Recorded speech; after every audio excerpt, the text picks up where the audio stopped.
Oh, welcome to the show. Welcome, and welcome back if you're somebody that watches this regularly.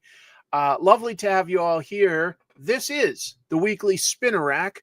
I am your host, Chris, and this is a show where we're going to talk about the latest comic book news as well as the latest comics that came out. And it was a pretty awesome week for comics. Some pretty big stuff came out. Absolute Superman, pretty big book. Here's one that I really enjoyed. I can't wait to talk about this later tonight. The Ultimates issue 6. We got a prequel issue of Something is Killing the Children, which apparently sold right out. It's quite a good issue. A few other great things that came out. Looking forward to all of that. Let me give some shout outs and maybe even double salutes. Yeah, you just got one. To the folks here in chat room. Hello, Chem Dog and Elithador. Hello, Ben and GT Key Comic. Dr. Shubil, Demon Visigoth. I've heard of comics. Yeah, they're pretty cool. Hello. Salute is absolutely right. Hello, little sister. Always nice to have somebody friendly in the chat room. Hey, it's another local Pacific Northwestern comic book YouTuber. Let's see if we can get that even more specific. From the East Coast. There's got to be a difference between us. I have a tiny bit more hair. Hello, Dave from West Coast, Dave Avengers. Great shirt. Oh, thank you. Yeah, this is one of my favorite sweaters. My Godzilla sweater by Teddy Fresh. I like this one. Thank you. That's really nice of you to say. Yes, double salutes again. You deserve it. It's what I have to offer. It's not much, but it's what I can offer. Hello to all of you. Look at this. I can't keep up. Brunson, I've seen some great art that you've been posting lately, man. Really lovely to have a good mix of friendly faces, new ones, and old. Oh, hi. You caught me being your wife. I hope you are feeling better, Chrissy. Everybody in the chat, Chrissy's been fighting pneumonia for a couple weeks, so wish her the best. Maybe that'll help. Uruguay, how exciting. Hello. You do have more beard, I know, so it all balances out. Literally, it would balance the scales. I've got all sorts of cool things to talk about. Just trying to give shout outs there. But what do I want to talk about? A couple things. Before we even talk about the comic book news of the week, I wanted to plug a few things. First of all, I'm a card-carrying member of the Dark Side Corps now. I don't know what that means. Did anybody else pick up these little Justice League ID cards at their comic store in the last couple of weeks? I have to admit, I kind of like the artwork on this Dark Side one, where it's like just done in nice like red pen or something like that. I creased mine. It's worthless. I can't put my non-existent kid through college on it. Let's see. I've got some interviews coming up on comic tropes, like big deep dive interviews. Not like sometimes we do 20 to 30 minute ones here on the show when somebody's got something very specific to plug. And sometimes we do like more deep dive interviews on comic tropes that is designed more to talk about technique and inspiration and influences and working type things like that, job related stuff. Hello, I hope is all well with you too. Thank you for the super chat. Very, very kind. The Omega symbol on the back glows in the dark? What? I'm going to hold that up to a light here. Just see if Owen's telling the truth. He seems to know his comic stuff, but let's double check.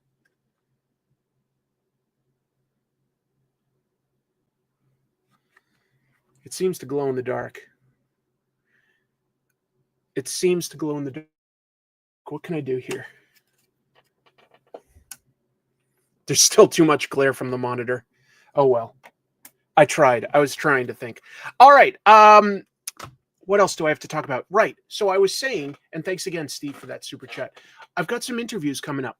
Two that I would consider pretty big. One, I'm going to be doing with Jeff Johns and Brian Hitch, who, among other things, right now work on Redcoat. So if you have questions for either of them, throw it in the replies. And if I see something clever that I wasn't thinking of, maybe I'll be able to include that. And also, I'll be talking to Peach Momoko and her husband, Yo. So those are both things that I'm pretty excited to get into. I think that both of them will have a lot to teach us about the craft. And thank you to my buddy Jim Mafood, who helped with Peach. That was very kind of him.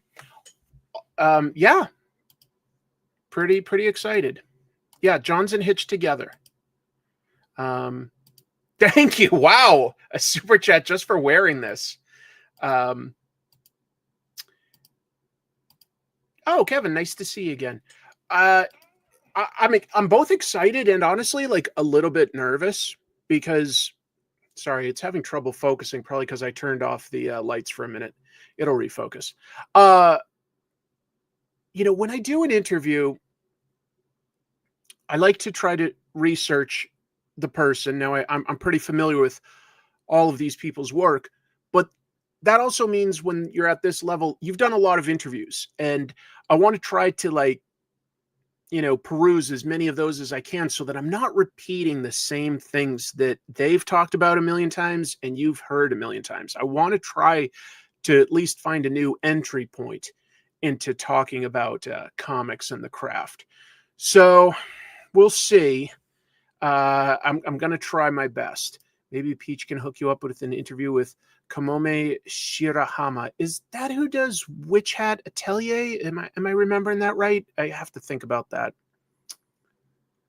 Okay, thanks. Appreciate that, Dow. Oh, Steve, thank you. How do we feel about DC Absolute so far? Fair question. Keep in mind, in a little bit, after I get through some news, I'm going to talk about Absolute Superman. So I think we could all have a bit of a discussion about the Absolute universe thus far once I get to actually reviewing one of the three big comics in it. So fair to talk about it, but keep in mind it will be a topic later tonight. Yeah, sort of B-side questions, but I still want it to be important and interesting. Okay, good. I'm glad that I remembered. I do admire a lot about Witch Hat Atelier. I think that is a very friendly book to readers that are new to both comics and manga, male and female or whatever. Now that I think of it, like, doesn't have to be gender specific. Anyway, it's going to be a busy week though, because that means I'm editing a current Comic Tropes that I've already recorded. I've got 2 interviews, and Jim and I may record another Trash Movie Bonanza. So it's a pretty busy week to get all of that done. Oh, and that's the last thing I want to talk about. I'm also going to do a live stream here on, let me think this through. It'll have to be Thursday night. That's the only availability I have. I'll tell you what I'm going to do. Thank you, Steve. Would you be open to viewer questions for interviews? I'm not going to be doing any of these live. I'm open to you suggesting things, here in the live comments, or once this episode, is up for everyone to watch, and I'll try to skim the comments. And if there's something clever that I haven't thought of course I can use the help. So yes, I am open to that. So I'm going to do a live stream on Thursday to draw, because I've got this blank Transformers #1, the Marvel version, by the way, like the original comic Skybound reprinted. I'm going to be drawing on this for a specific cause, a very specific cause. There is a charity event happening this Saturday that I wanted to mention. Now, it's called Heroes for Heroes, and what it does is it supports a charity organization called Mission 22. Today is Veterans Day, so I wanted to mention it here. This is a charity designed to give help and counseling to veterans that are dealing with mental health issues.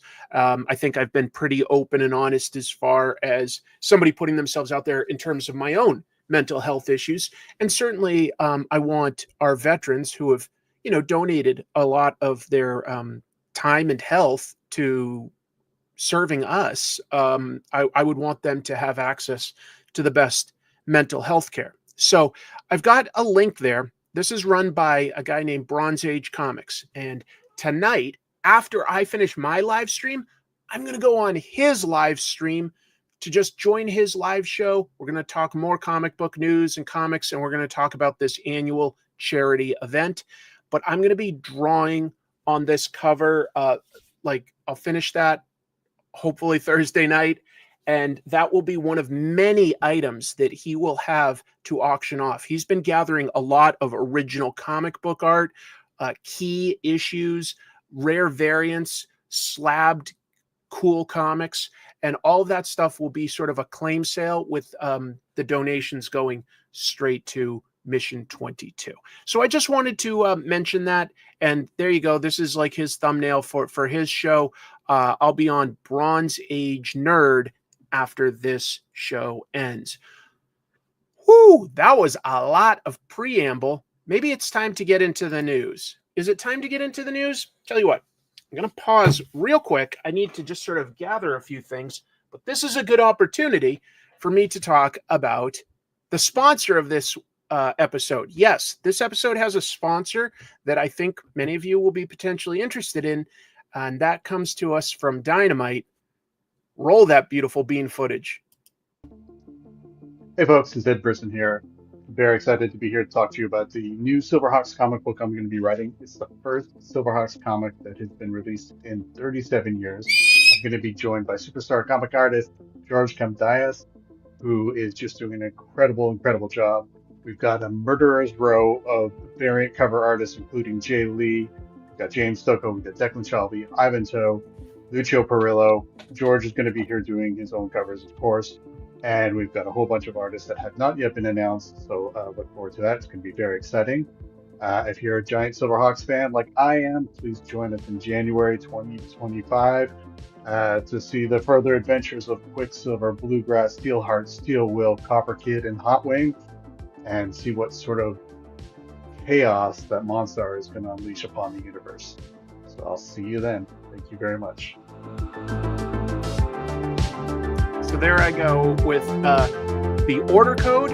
If you want to use like Previews catalog, talk to your shop. And there was also a QR code there if you want to pause the video and scan that. I also have a link in the description, and that would take you to the Dynamite website where you can order this book. I know that my sister is in chat tonight, and we used to actually watch that cartoon quite a bit, actually. I would say it was funny because I wouldn't call Silverhawks necessarily either of our favorites, but I think we watched a lot of it, like more than Thundercats even. So yeah, Silverhawks is with the cabbie, and we'd go to each other. You know what I mean? I'm glad to see a bunch of folks like Silverhawks. That's awesome. Yes, and to all our veterans, of course, our thanks. So, let's see. I think it's a good opportunity now to just go ahead and jump right into the news. So, there's my thumbnail. Look at that. Let's see if I can replicate it. Do I need to do it with this thumb? No, wait. Yeah. I don't know. Something like that. A lot of good comics this week. But we're going to start with, did Marvel announce Young Avengers or did they not announce it? Let me break this down. This cracked me up. So, 6 months ago, Marvel's editor-in-chief, you see him right here. That's C.B. Cebulski. He spoke at Osaka Comic-Con. There was a big Marvel panel, and he was speaking there. He actually speaks fluent Japanese. I believe he's one of the key architects in bringing Peach Momoko to Marvel. I'll find out for sure. But he spent time there. He speaks the language. He was talking about Marvel stuff. And he announced in no uncertain terms, you can go to like minute 30 of this video that's on YouTube. And he says that Marvel is going to launch a new Young Avengers book in 2025. And I go, oh, okay, that kind of makes sense. You know, a lot of these characters have been showing up in the MCU. Team books tend to do well initially. Yeah, it makes sense. That was 6 months ago. Nobody caught it. That news didn't really get picked up. But this week, Bleeding Cool noticed it. So now it was being discussed. Well, a reader asked for some feedback on that to executive editor, Tom Brevoort. Longest guy working for Marvel, should know about this stuff. He talked about it on Substack. In part, he had a big reply. You should subscribe if you want to hear more about what he has to say about these things. But he said that things had been misinterpreted. I don't know how. CB absolutely says in no uncertain terms, there will be a new Young Avengers book by Marvel in 2025. Not much room for interpretation there, but whatever. Brevoort ends his post with, so far, it's not in any of the plans that I've heard. Sorry. So, in the same week that we find out this old announcement, another editor is like, no, that's not happening. So, it's a little confusing. So, my question is, do you think plans changed? Is Brevoort maybe somehow just not involved? He works on the X-Men books specifically now, so maybe he just isn't involved. I don't know. Who knows? I'd really love to have an explanation there. It's Schrodinger's Young Avengers, both happening and not happening. Good, yes. Oh, a new series on Earth 667. That's an easy mistake to make. Right. They make comics based on Earth 616, and we're in Earth 1? What? There probably is a canonical universe in Marvel that we exist in. I don't know what that is. So anyway, there's definitely a new Champions book coming out. Well, maybe ideas morphed into something like that then. That could actually make a lot of sense, ChemDog. I didn't know that. Huh. Okay. Your guess is as good as mine. Thanks for the clarification, Marvel. Moving on, more Marvel stuff. Is MCU going to slow down their releases? That's what they're telling us. So specifically, this past weekend was the D23 Disney event, and that happened down in Brazil this year. There's always a Marvel panel or two. They had Kevin Feige speak at D23, and he shared an update on MCU. I'm going to talk about that on both this slide and the next. There's a few things to talk about. So first of all, he said that 2025 is actually going to be pretty busy. They're going to have 3 Marvel movies and 6 shows. Now, admittedly, at least 2 of those, maybe 3 are animated because the Friendly Neighborhood Spider-Man, there's like a Wakanda series that's animated. Maybe that's the only 2 that are animated, but the 2 of them are animated. Oh, and What If, now that I think of it. All right. Does What If come out next year, I think? So, but we've got Thunderbolts, Captain America, Brave New World, and Fantastic Four First Steps. After that, that is a lot of Marvel stuff. Oh, Marvel Zombies. That's probably, yeah, Marvel Zombies. Gonna talk about this stuff, guys. You're getting ahead of me. I'm going as fast as I can. All right, gotta go faster. They said that they will slow down after 2025. The goal is just 2 movies a year and 3 shows, and that's all they want to do. I think that that's a reasonable amount. If you're going to do a shared universe, 2 a year, plenty reasonable. You do 1 in the spring, 1 in the winter. That's normal. What If is December? Okay, so there's a lot that came out this year for shows, but not so much for movies. He said that the pandemic basically caused delays. So that's why 2024 only had 1 Marvel movie, the Deadpool and Wolverine one, and it had 3 shows. And then some of those other shows like Ironheart and Wonder Man, Daredevil, those were all things that were intended to come out potentially this year or even the end of last year. They all sort of got pushed because of the pandemic. And the writer's strike, he didn't mention that, but the writer's strike, and it delayed a bunch of stuff. Kind of got weird. It's funny, too, like when I looked up like old Marvel phase images, none of them were actually that accurate. This was the most accurate one I could come up with.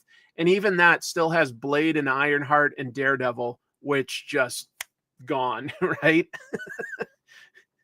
That was the most accurate one I could find for Phase 5. Like, all these others were just completely bonkers.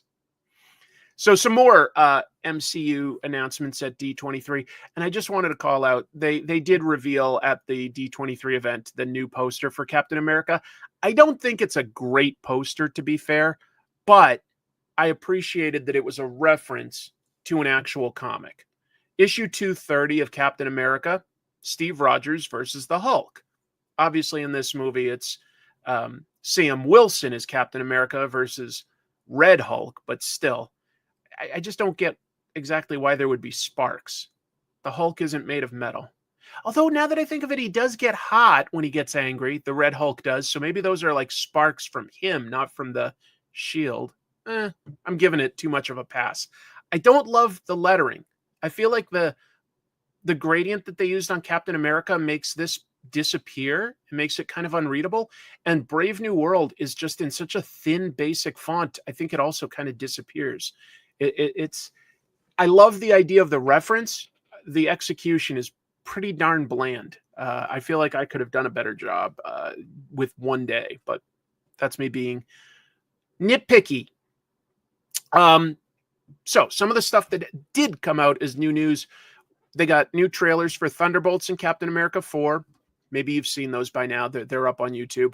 Also a promise that Storm will be appearing in season 3 of What If. That is an MCU property, so that would officially be the second X-Men character to appear in the MCU. It's going to be a riff on the comic book story where Storm wielded Mjolnir as the goddess of thunder. That was a good comic. Good. She did that once with Art Adams on art. Really, really fun. Really cool. Yeah, that's a great point, Kevin. The artwork does have like some strain and stress, and it looks dramatic. And Anthony Mackie's like, that's okay. But, that's all done in Photoshop. That's not the actor or anything. Red Hulk's wrist is chonky. It is. Yeah, totally agree.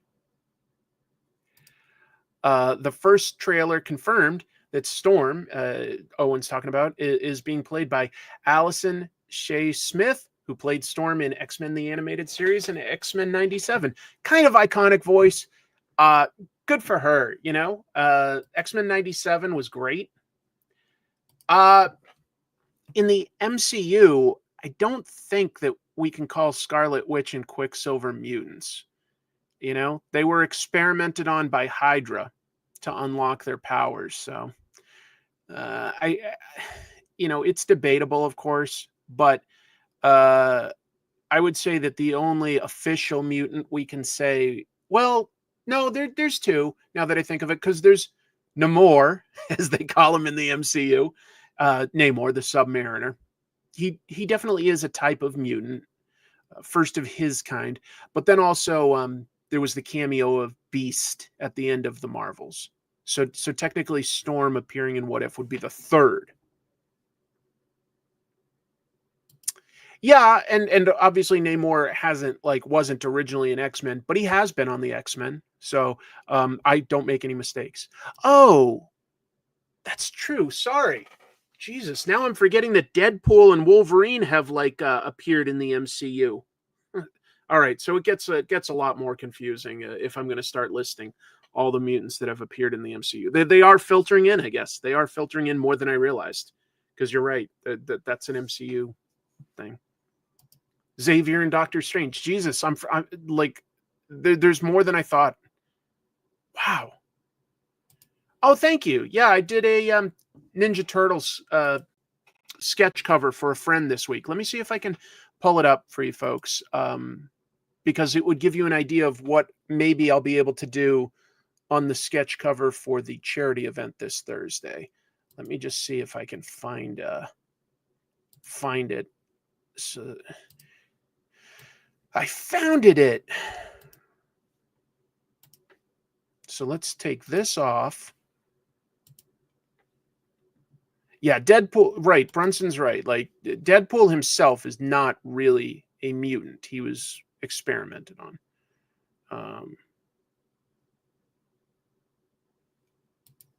Oh, WandaVision, was that the retcon? I'm more of an expert on the comics. I watch all the movies and stuff, but I have to admit, like, I kind of forget some of that stuff. That is a good point. You guys are good. This is what I did for a friend of mine.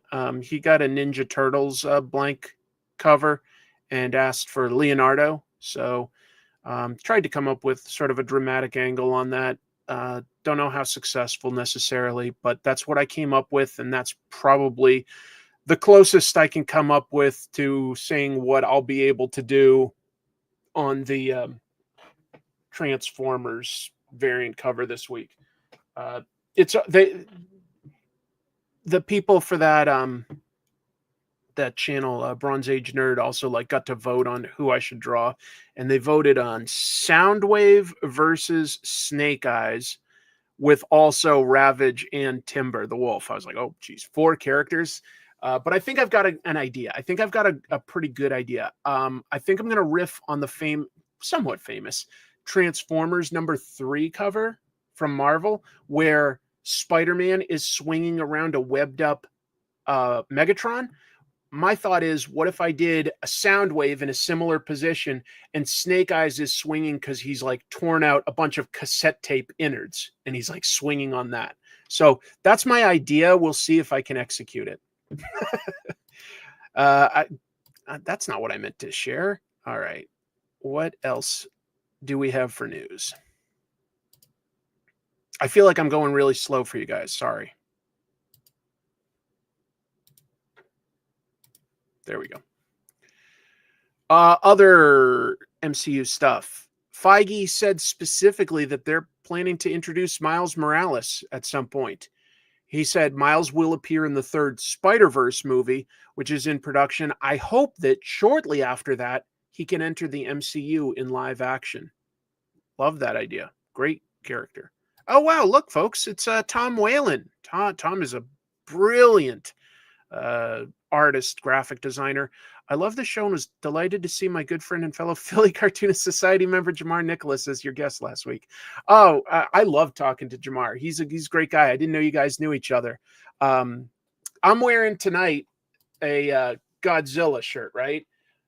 You should see Tom Whalen has done some amazing Godzilla stuff, and like I have somewhere a bunch of stuff. Like I've got a shirt by him of Jet Jaguar. I've got a pin of Jet Jaguar. Love Tom's stuff. So that's really kind of you to say. Other MCU stuff. Feige said that the X-Men will be an important part of the MCU after Avengers Secret Wars. Oh, good. I hope that people like it. Thank you, Beowulf. I thought he was really kind and fun to chat with. Feige said that Scarlet Witch could return, that they're very aware of fan interest. And I think that they've been stoking that. You know, if you watched Deadpool, there's a reference to Scarlet Witch. If you watched Agatha all along, there's some speculation about Scarlet Witch. I think that they'll find a way to bring her back. Yeah. This one, I'm like, okay, I got to take what Kevin Feige says with a grain of salt. He confirmed that Blade is still happening. Okay, then just make it happen. This one should not be hard. And he finally shared that Marvel wants to bring back Ryan Reynolds and Hugh Jackman, and that they're just looking for an opportunity. So that to me says, look, they're super likely to show up in something like Avengers Secret Wars, you know, like some of the more multiverse stuff that they're going to wrap up. Well, she was basically the villain of Doctor Strange 2, and she sort of came to her senses at the end and collapsed a castle on herself. So it's easy to say she died in this huge destruction, or then again, you could just say she used her powers somehow at the last minute to save herself. I don't know. At this point, I would take a Blade play in a garage. First of all, Kevin Feige probably has a pretty big garage. And if they've got an actor as good as who did they sign to play Blade? Shoot, I love his work. I loved him in Moonlight. All of a sudden I'm blanking because I'm so bad at names. Oh well. Yeah, no body, no death is something we've said in comics forever. I kind of agree, Brunson. Hugh Jackman has been a fantastic Wolverine. He really has. I think we're lucky to have had him. But boy, I really don't need another full movie starring him as he gets older. And he doesn't look bad at all for his age. But Wolverine shouldn't really be getting old. And you know, they really pushed it with the latest one. Let's get some totally fresh cast members. Unless they're doing something like a voice under CG, then I'm okay. Yes, Mahershala Ali. Thank you. Mahershala Ali, you put him in a big basement or garage and you do a play version of Blade, and guess what? He'd probably still make it pretty interesting. All right, I'll give you some more stuff. Let's see. So, speaking of Deadpool, there were some cameos that fell through. Now, we thought that was probably the case, but it got confirmed this week. Specifically by Ryan Reynolds. He was a guest on Entertainment Weekly's Awardist podcast. So was director Sean Levy. And they talked about some of the cameos that they wanted that didn't come to fruition. First of all, they said that Nicolas Cage's Ghost Rider and Ben Affleck's Daredevil were absolutely in an earlier version of the script. So they were thinking about that. I think that with Ben Affleck, they decided more of a budget thing, that they needed to be like pare some of these ideas back. And then this is a quote from Ryan Reynolds. We did talk to Nick Cage. We tried to get him, but he was a no-go. I would have loved him. I'm a little surprised at that one.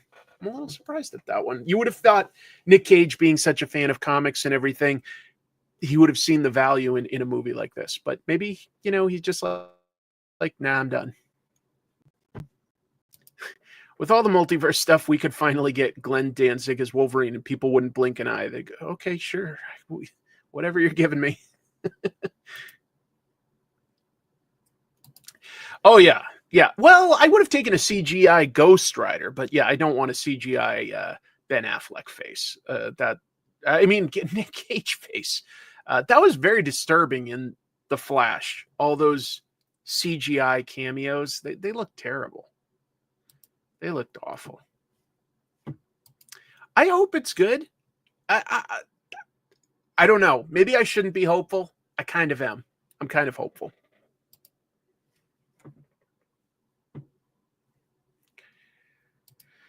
Let's see. Marvel and DC are each releasing sort of an anthology type book for all ages. And the reason I'm putting them both in the same bullet point is they're actually both by Abrams, the publisher Abrams. So tomorrow, November 12th, Marvel and Abrams are releasing this book on the right, 15 new 6-page stories by creators like last week's guest, Jamar Nicholas. I know he's doing Hulk. Dean Haspiel, I like a lot of his work. Judd Winnick, he's doing, I think, Captain America, and a bunch of other great artists and writers. It's probably for a little younger than like the average person watching my show, but maybe you've got kids or something, so you might want to know about it. And then second, and I have to admit I'm a little tempted by this, DC and Abrams are releasing a pop-up comic book anthology. It's got a cover by Dan Mora, but look at how high this one's going. This gives me an opportunity.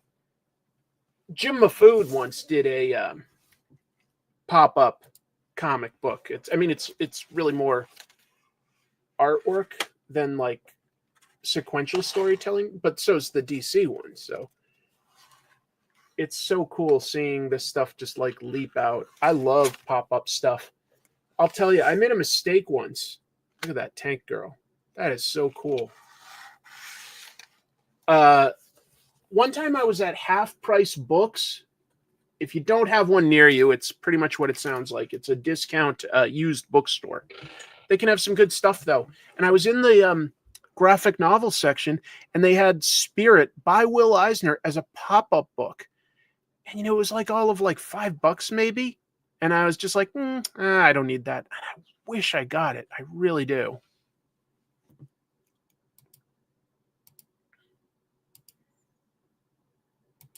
$50 is a lot, but pop-up books, by their nature, have a lot more going into them than a typical book. So it's the production, unfortunately. Yeah, the Sans Serif story. And I wish I got it for the price that I saw. Yep, it's like one of my few regrets where I was like, well, why didn't I pay for, a book like that? Oh, Jim, glad that you're here. Do you still ever have any of those pop-up funk books anymore, Jim? I had a news story about a pop-up book, so I just reached for yours because it was the only thing I could think of that's similar. I was just curious if you still like sometimes take those to shows. You guys should have seen how well Jim did, by the way, at New York Comic Con, because he's honestly too modest to like just toot his own horn, even on like Ink Pulp Live and stuff. But he sold out of every book that he brought, like before the end of Saturday. It was, I think, before the end of Friday, maybe. It was great. Mr. Pop-Up. Oh, good. Okay, I'm glad I'm not the only one. Yeah, I would love a time machine. I used to use my time cave, but it always made me dizzy. So I just stopped using it, and now I live in the present. I was looking through an old Ultimate Marvel team-up book. And yep, I remember that. Raise your hand if you spoke with Jim Mafood at New York Comic Con about comic tropes. I probably did. Anyway, what else do we have for news? This one's a little sad, but sometimes a creator passes, and I still want to talk about it on the news because even though it's sad, sometimes people don't know about that artist or writer, and I really would love to introduce a great creator to somebody that hasn't been introduced. So even if it's a sad reason, it's still a cool excuse. Anyway, Kazuo Umezu, also known sometimes as just Umezu. Great mangaka, manga creator, passed away. Age 88. Not bad. I'd be happy, I think, if I got to 88. He was known in Japan as the God of Horror. The God of Horror. So he didn't do just horror, just to be clear. He did a lot of horror, but he also did some sci-fi books. He did shoujo manga aimed at like girls. Some of his more famous stuff, though, was horror. Cat-Eyed Boy and The Drifting Classroom. And if you're looking for an entry point for Umezu's work, probably I would recommend The Drifting Classroom first. It's pretty cool and disturbing. So he created a horror manga boom in the 60s. I think you could argue that some of the stuff Tezuka had done could classify as horror, but I really think that Kazuo Umezu popularized the genre. So yes. That's nice. Yeah, good. I'm glad somebody else has read it. I never heard about the stop motion animation, to be honest. That's interesting. Yeah, he's got to keep working. Anyway, he did definitely inspire Junji Ito. And by the way, if you read Kazuo's work, it's obvious. Rumiko Takahashi was a former assistant to Umezu before she created Urusei Yatsura, which I'm sure a bunch of you guys are aware of from at least the anime versions, right? That's an interesting idea. I'll tell you something. I really did always think of when I visited Japan in the past, going to see his home. He always dressed himself like in public in this like red and white stripe outfit. That was just part of his brand. And he even painted his house like that. Late Ed Piskor went to see his house and took a photo. So if you were curious, it's got to be out there somewhere on his socials. Twisted Humor's fair. Speaking of Takahashi, there's a new Ranma half anime on Netflix, and it's really good. You know what I just heard? I had always heard everybody call it Ranma 1/2, and I think even the English versions of the anime call it Ranma 1/2. But apparently, and I forget the source for this right now, but apparently it's supposed to be pronounced just Ranma half. I know that's little, but supposedly. He got to pick how to paint his house. Can you imagine an American HOA losing their marbles over something like that? Yes. So if you haven't heard of this creator, it is sad that we've lost him. He really stopped making comics around 1995. Would still do art, would still promote his stuff. Worked in a few other artistic areas, but definitely his work holds up. I would recommend it. As long as I'm talking about manga stuff, I did want to mention this to folks. The movie Look Back has dropped on Amazon Prime. If you don't know what it is, I've talked about it a little here and there on this show, but it's an adaptation of a 2021 manga one-shot by Tatsuki Fujimoto, the creator of Chainsaw Man. Very famous for that. For my money, Fujimoto-san's one-shot mangas are his best work. It debuted on Amazon Prime, and I want to mention, Rotten Tomatoes isn't always a good indicator, unless it's all unanimously terrible or all unanimously positive. And in this case, it has a 100% positive reviews by critics and 99% positive by the audience. That's insanely strong, folks, and it's deserved. It follows a somewhat complicated relationship between Ayumu Fujino, she's a budding manga artist, and fellow artist Kiyomoto.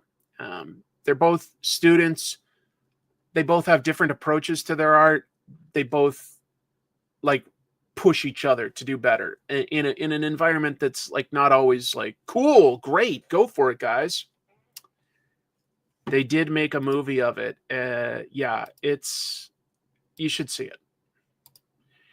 Yeah, and it's not super long or anything like that too. Just it gets to the point, and it looks great and it sounds great, and it's a emotional story.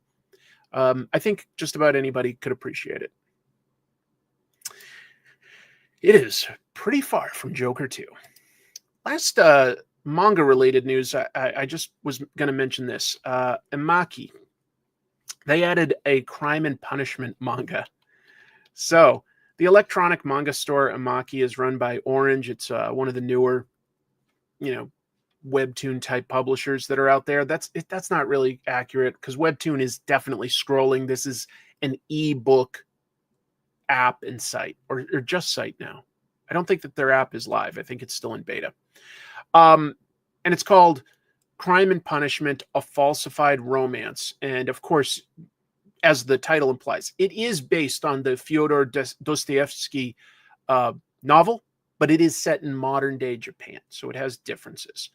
It tells the story of Miroku Tachi, a once promising student turned university dropout who now lives the life of a reclusive shut-in, detached from a world that doesn't understand him. At least that's how Miroku sees it. So whether you've read Crime and Punishment or not, I think that there's something you could get from this. You don't have to read it this way, but I thought I'd just share it because I do see ebooks and webtoons becoming more popular. So just want to stay up to date on at least where the news is going, see if I can figure out any patterns. One of your favorite books as a kid. Wow. I read it once, and I also read it pretty young, so I have to admit I don't remember all of it. It was a big, big book, and I remember it was about duality and guilt.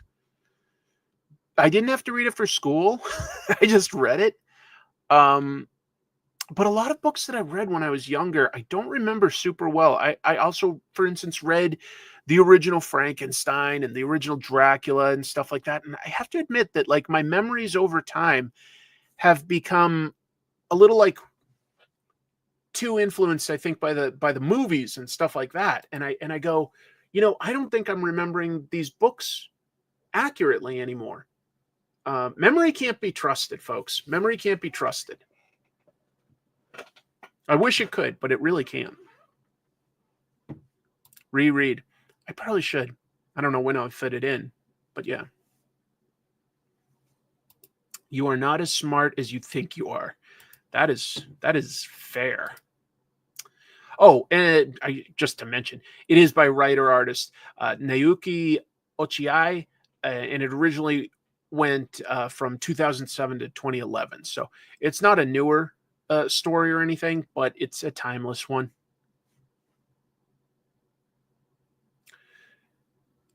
Some comic creators need help with hurricane relief. Let's talk about that.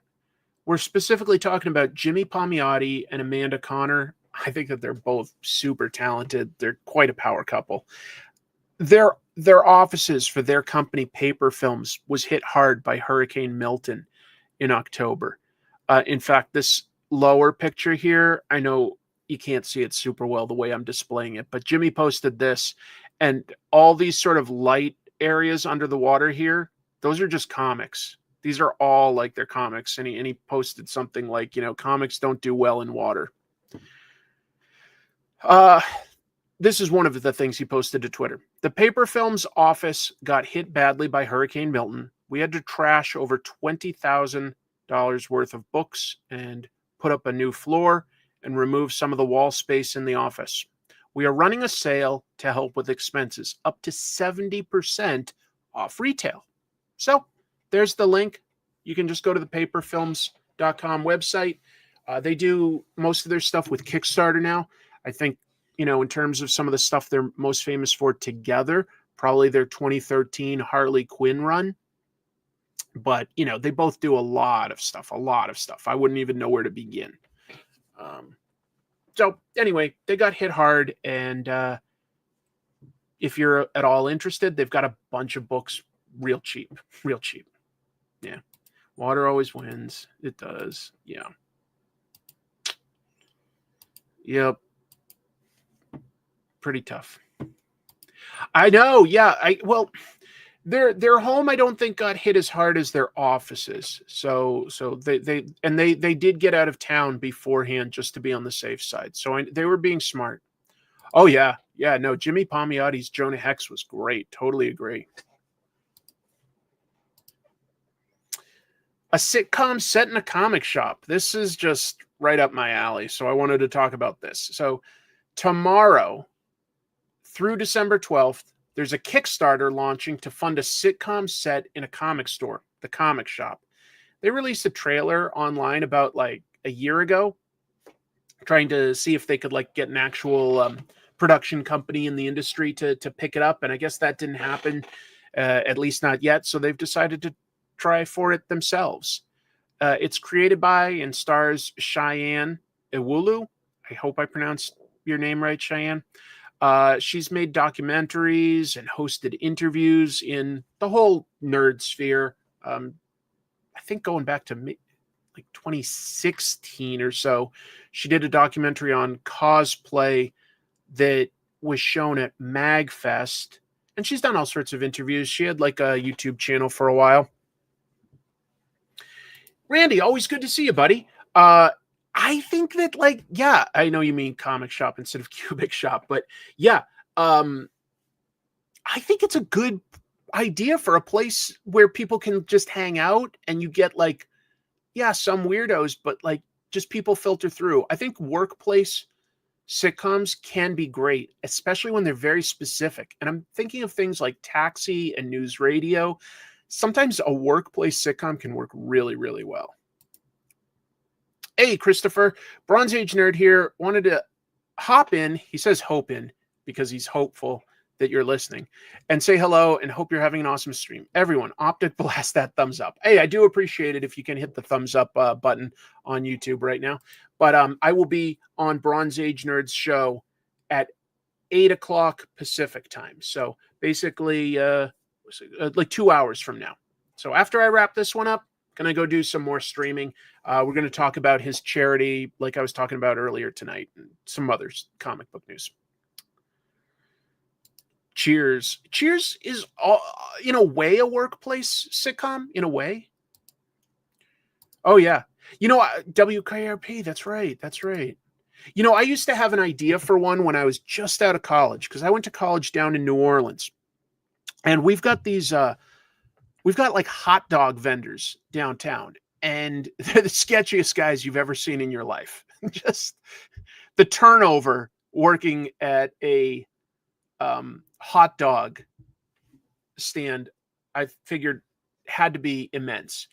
But of course, they take those carts and they all keep them in like sort of a shared garage area where they can restock with supplies, and there's managers to assign them their routes and their locations, and there's people to manage the money. And I was like, I feel like that would be a good idea, is specifically set it down in New Orleans, and you can deal with all the weird drunk tourists coming from out of town, and deal with like these, vagrant type dreamers that take jobs as hot dog vendor people. And I don't know what to call it, but I think that would be a great sitcom. And I like the idea of this. So what else do I have to say about it? Just they're looking to raise $160,000 to fund 6 episodes. It's a big bill. So they need attention. I figured I could give them a little bit here. There's the link. But if you just looked up the comic shop or comic book sitcom, things like that, you should probably be able to find it. Starts tomorrow.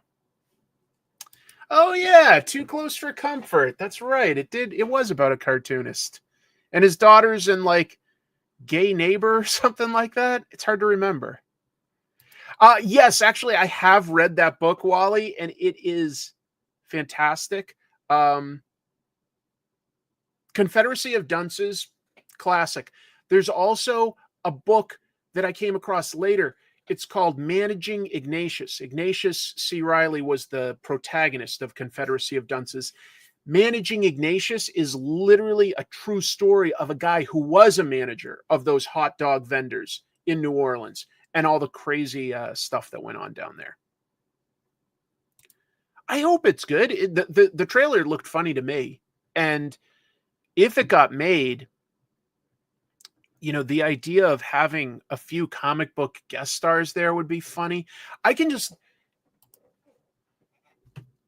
the setting up like sales and events and like the stress of like trying to get that to go right and all the things that could go wrong.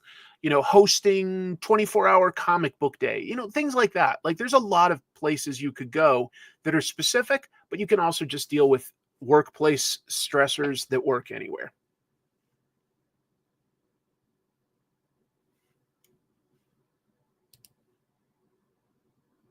San Diego Comic-Con's registration was pushed back. This should have already happened if you wanted to buy a ticket. Should have happened at the end of October. There were problems. So they had a problem with their ticketing system that crashed back on October 26th. And they've now updated it to a new day if you want to register to get tickets to San Diego Comic-Con. I've never been. Maybe I should try. I should go. So anyway, San Diego Comic-Con 2025 open registration, they call it, has now been rescheduled for Saturday, the 23rd of November, 9 a.m. Pacific time, 9 a.m. Pacific time, noon Eastern time, and they'll have a virtual waiting room that opens 90 minutes beforehand. So technically, we're talking 7:30 a.m. Pacific. Anyway. Yeah, I'll just do this show as a sitcom from now on. I'll get a laugh track. Does that sound good? I mean, does that sound good? Or does that sound good? I'll become the master of the quintuple take.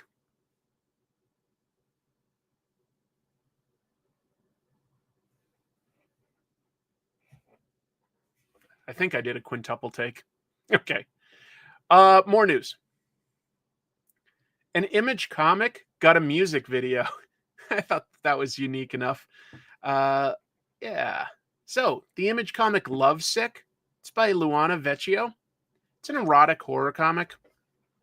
And this week it got a music video and song by the punk band Nice. That's how it's pronounced, Nice.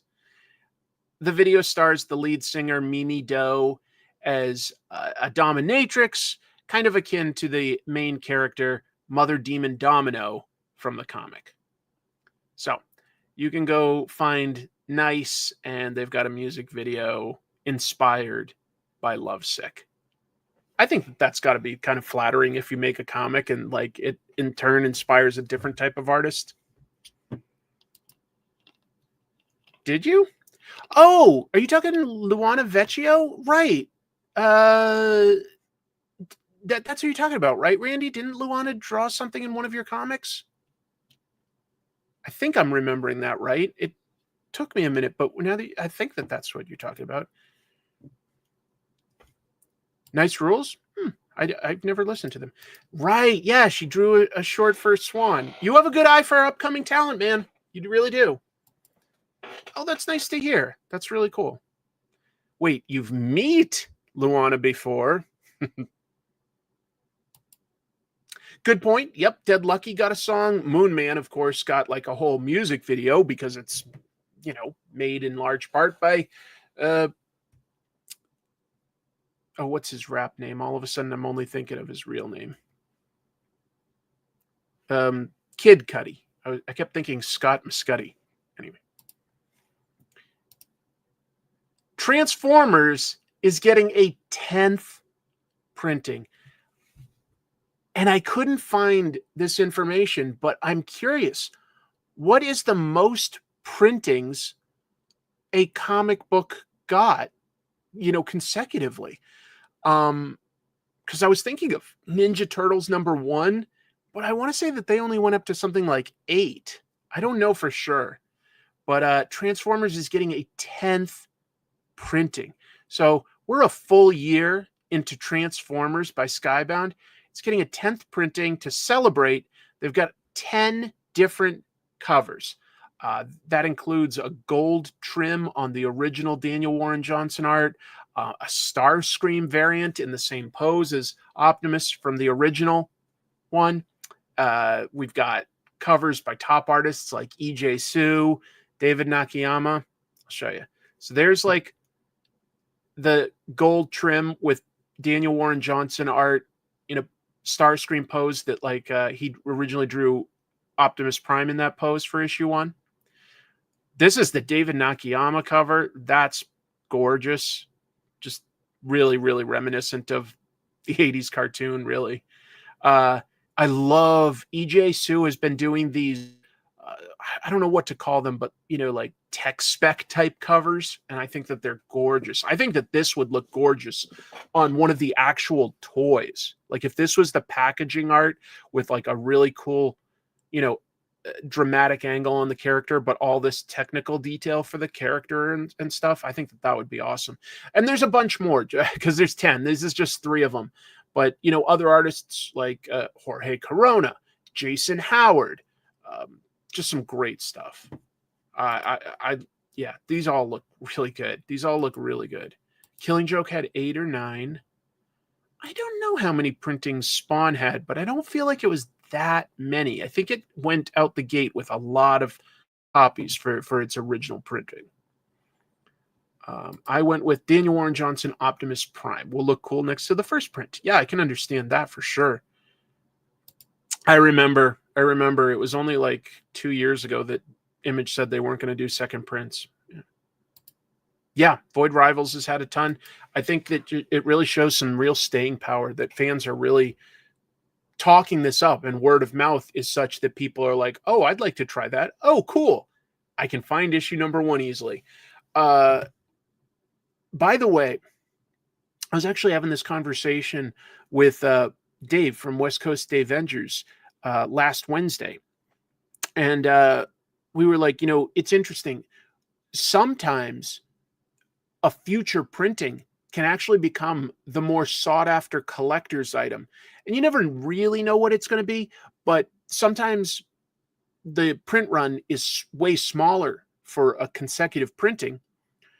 And that one just for some reason maybe has the cover or just is the most sought after one. So every once in a while, one of these other printings is really becomes the more sought after book. It might not always be the most expensive, but it might be rarer and tougher to track down.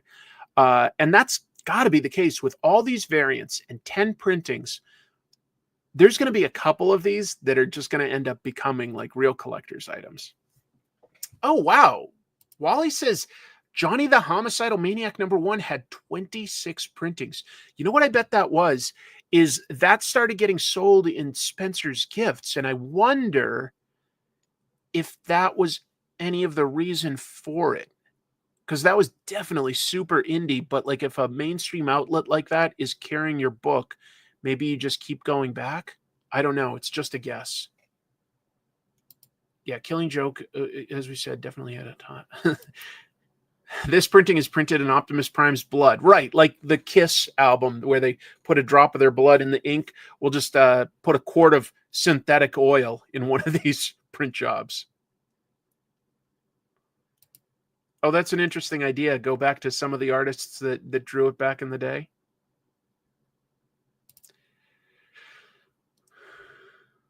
I think that it works for a lot of companies. I think that, Skybound, DC lately, like you say, Dynamite, they print in the like smaller batches with interesting variants and go back to press. And I think it works.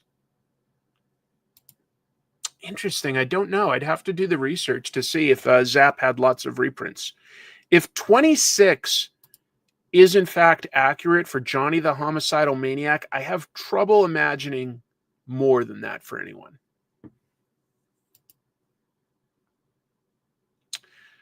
Chris Condon is returning to Westerns.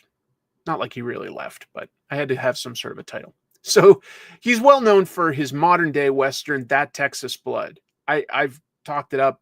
Great crime book set in the West. But that's modern day. This book that's coming up is going to be a period-specific horror Western. It's going to be a one-shot at Oni, and it will feature artist Sean Kuruneru. So here's what it's about. Ellen Jansen tells the story of her family's 1846 trip west. And the rest of this is literally quoted from Oni. When her father chooses to split off from the party, taking an untested shortcut through the mountains, can their small family survive the elements, the wildlife, and each other? Or will their journey become nothing more than another goddamn tragedy? Clearly a reference to the tragic Donner Party, if you guys know about that, where they had to resort to cannibalism. It's going to be a 48-page story set for May 2025. A Smurfs comics collection. I have said before that the first comic I bought for myself was Transformers, followed very shortly by G.I. Joe and then Spider-Man. But that was not the first comic that I was given to read.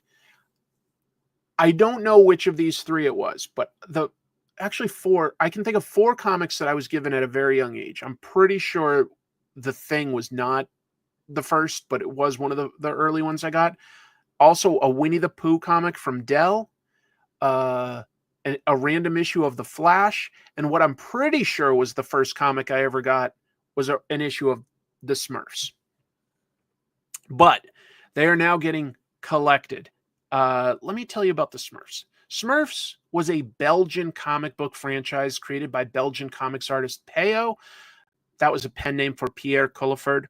And that started back in 1958, published in the famous Spiro magazine.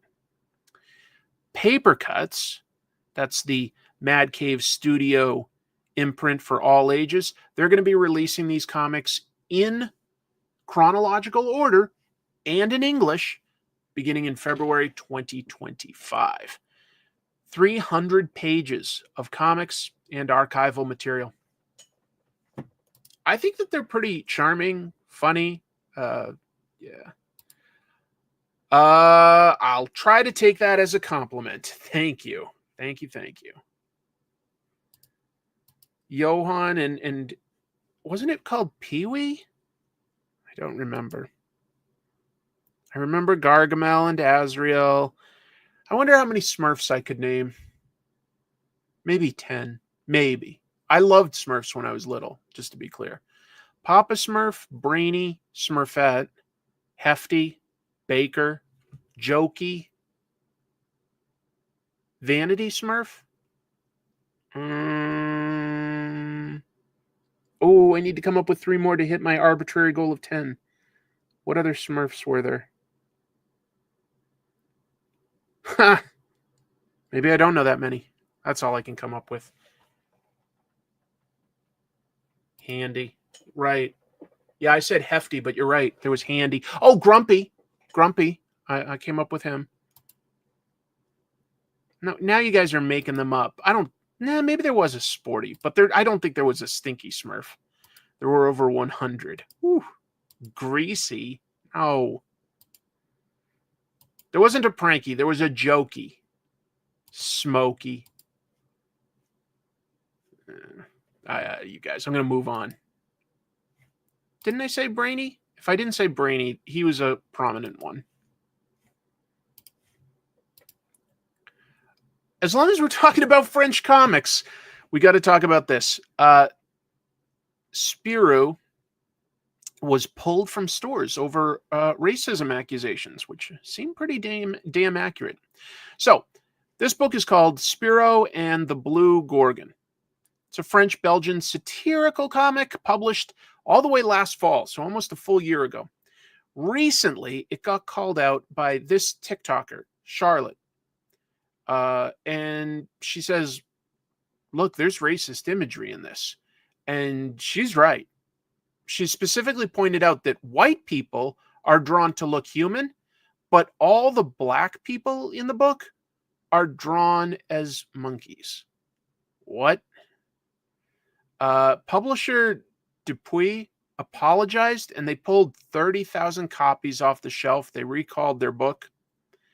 The artist, Daniel Henrotten, known as Danny, he's 81. He's up there in age. And he apologized and said that what he was trying to do was emulate a very specific artist in the 1950s that drew like this. And I'm like, yeah, it wasn't appropriate back then. How do you do this in today's day and age? How do you think that that's okay? So honestly, like, thank you, Charlotte, for calling this out. Like, thank you, because that's just, I know it's supposed to be satire, but that's not funny. That's hurtful. That's terrible. And of course, since it's been pulled, that's increased the collector's market for it. So now if you go on eBay, copies are going for between 150 to 350 euros. That's almost $400 US. Ugh. Just crazy. Just crazy. I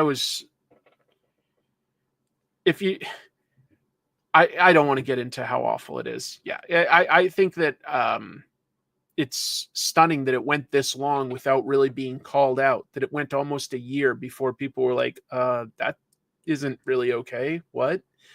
So thank you to Charlotte. And almost done, as long as I'm talking about sort of European comics. This was light, but new licensing deal for 2000 AD. Fanatic.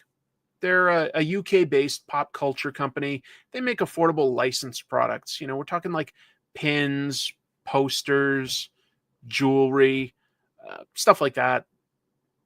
They've signed an agreement with Rebellion to produce 2000 AD products next year in 2025. Absolutely. White people are drawn as people and black people are drawn as monkeys. I don't think that even needs much explanation.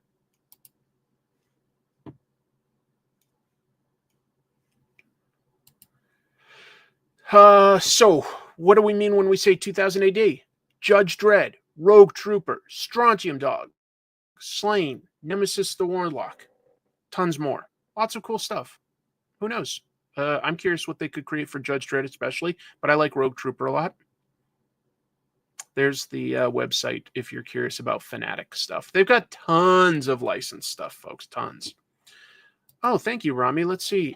Spiro and Tintin magazines introduced a lot of artists and characters in the 60s and 70s. Would love a tropes episode discussing these. I would definitely be interested in something like that. That would definitely be a deep dive in terms of the research that I need to do, because I'm only familiar with certain things. Got it. Yeah, there's an animated Rogue Trooper film coming out probably early 25. Yeah. Lastly, I don't have much information on this. I only heard about this this afternoon, but apparently there are layoffs at CGC, who grade the slab books, if you don't know. There was this post on their forums from this saying, I just got a call from Mike who asked to post me because the CGC Mike account has been disabled. CGC Mike was the CGC forum moderator, and he was sort of the liaison between the fans and CGC. He worked for CGC as a moderator. He was told that CGC is having some personnel layoffs, and his item was one of the ones that has been cut as of today. He doesn't know how many other people were involved, but he was not the only one cut. Kind of a shock. I don't have much other information. Maybe when I go on Bronze Age Nerd later tonight, there will be a little more information, because I know that Christopher and Brian, the hosts of that show, they are more plugged into the collecting aspect of comics, and so they know a little bit more. So we'll find out. I'm curious. I don't know what to say. CGC having trouble or just changing their market? I really don't know. I'm making an adjustment here to add another camera, folks. Bear with me one moment, and we're going to review some of the comics that came out this week. But again, in terms of comics that are coming out soon, I'll remind you that the sponsor of this episode, again, is Dynamite, specifically sponsoring Silverhawks. And I've got, again, a link and information in the description below for that upcoming book. Ed Brisson as the writer, George Kambadais as the artist. Good team and really fun property. So I'm excited to see what they do with it. That hasn't been around in quite a while, Silverhawks. So hopefully they can go kind of nuts with it. Bionic heroes in space? Yes, please. All right, let's add another camera.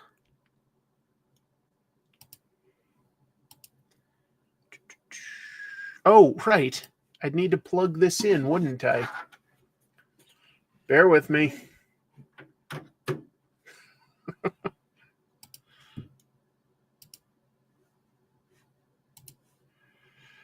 All right. Add extra camera. Did we do it? There we go. There we go. Just from reading the dealer reports in the latest Overstreet's price guide, slab books are dropping in demand as collectors go back to regular back issues. I understand there are different ways you can have fun with these things. For me, the fun is in finding the issue, but actually reading it. Not so much the idea of potentially flipping it, but I understand the appeal there. Thank you. Thank you so much. It's a hilarious screen. What do you call it? Profile pic.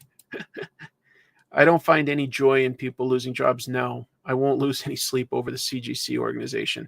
You know, it's definitely a controversial element of comics in terms of, you know, does it help or hurt the industry? I'm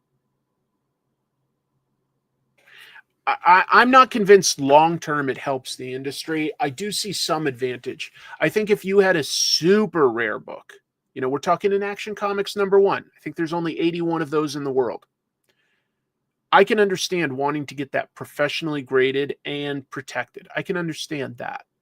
But, you know, if I was just grabbing a random issue that came out like Birds of Prey 15 and I wanted to get that slabbed, what's the point? I don't know.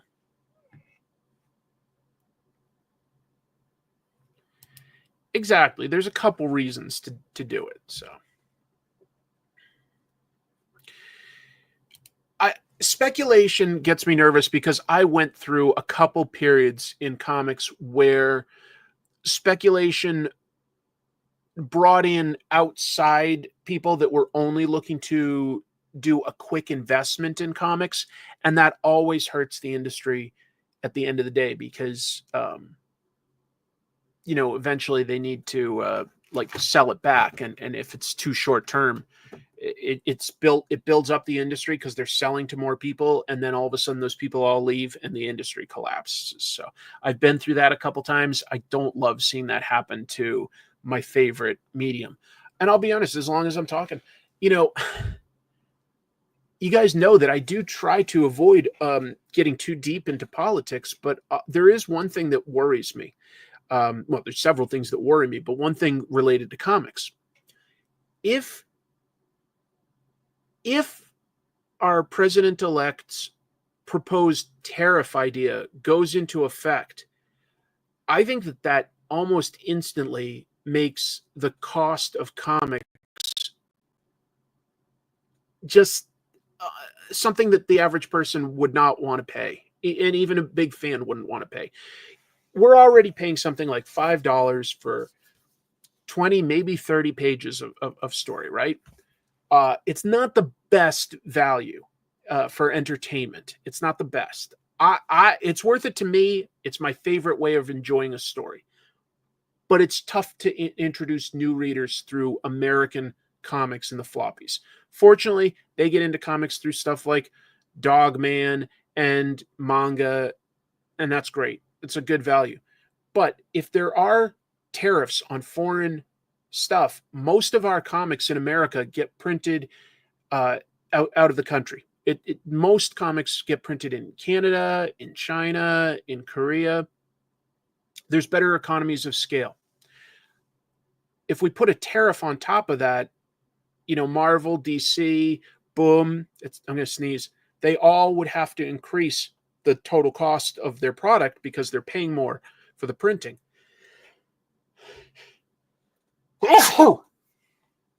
And I don't know, maybe that won't happen, even though it's been discussed. Maybe it won't happen. Lots of stuff that gets discussed by any politician never comes to fruition. That's a fact. But I know that there are companies that work with product from outside, for instance, steel, things like that, that are currently ordering way more than usual in case in early 2025 things like that come to pass and the price of their goods go up. You know, we saw during the pandemic when we couldn't do as much importing and exporting, even things like wood went really skyrocketed. Like if you wanted to fix your fence 3 years ago, wood was so much more expensive because most of the affordable wood we get actually gets to us from Canada. Our wood costs more. So there's a lot to talk about there because it's printed there. It's not that like it could be tariffed.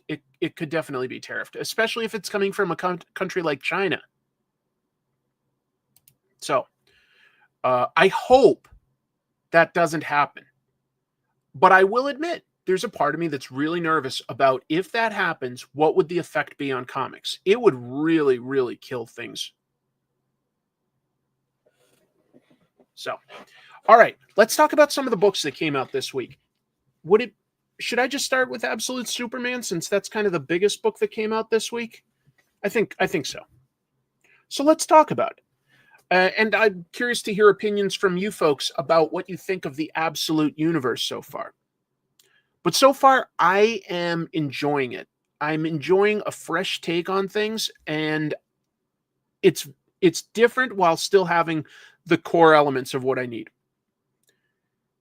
Jason Aaron is the writer, and I've been enjoying a lot of his stuff lately.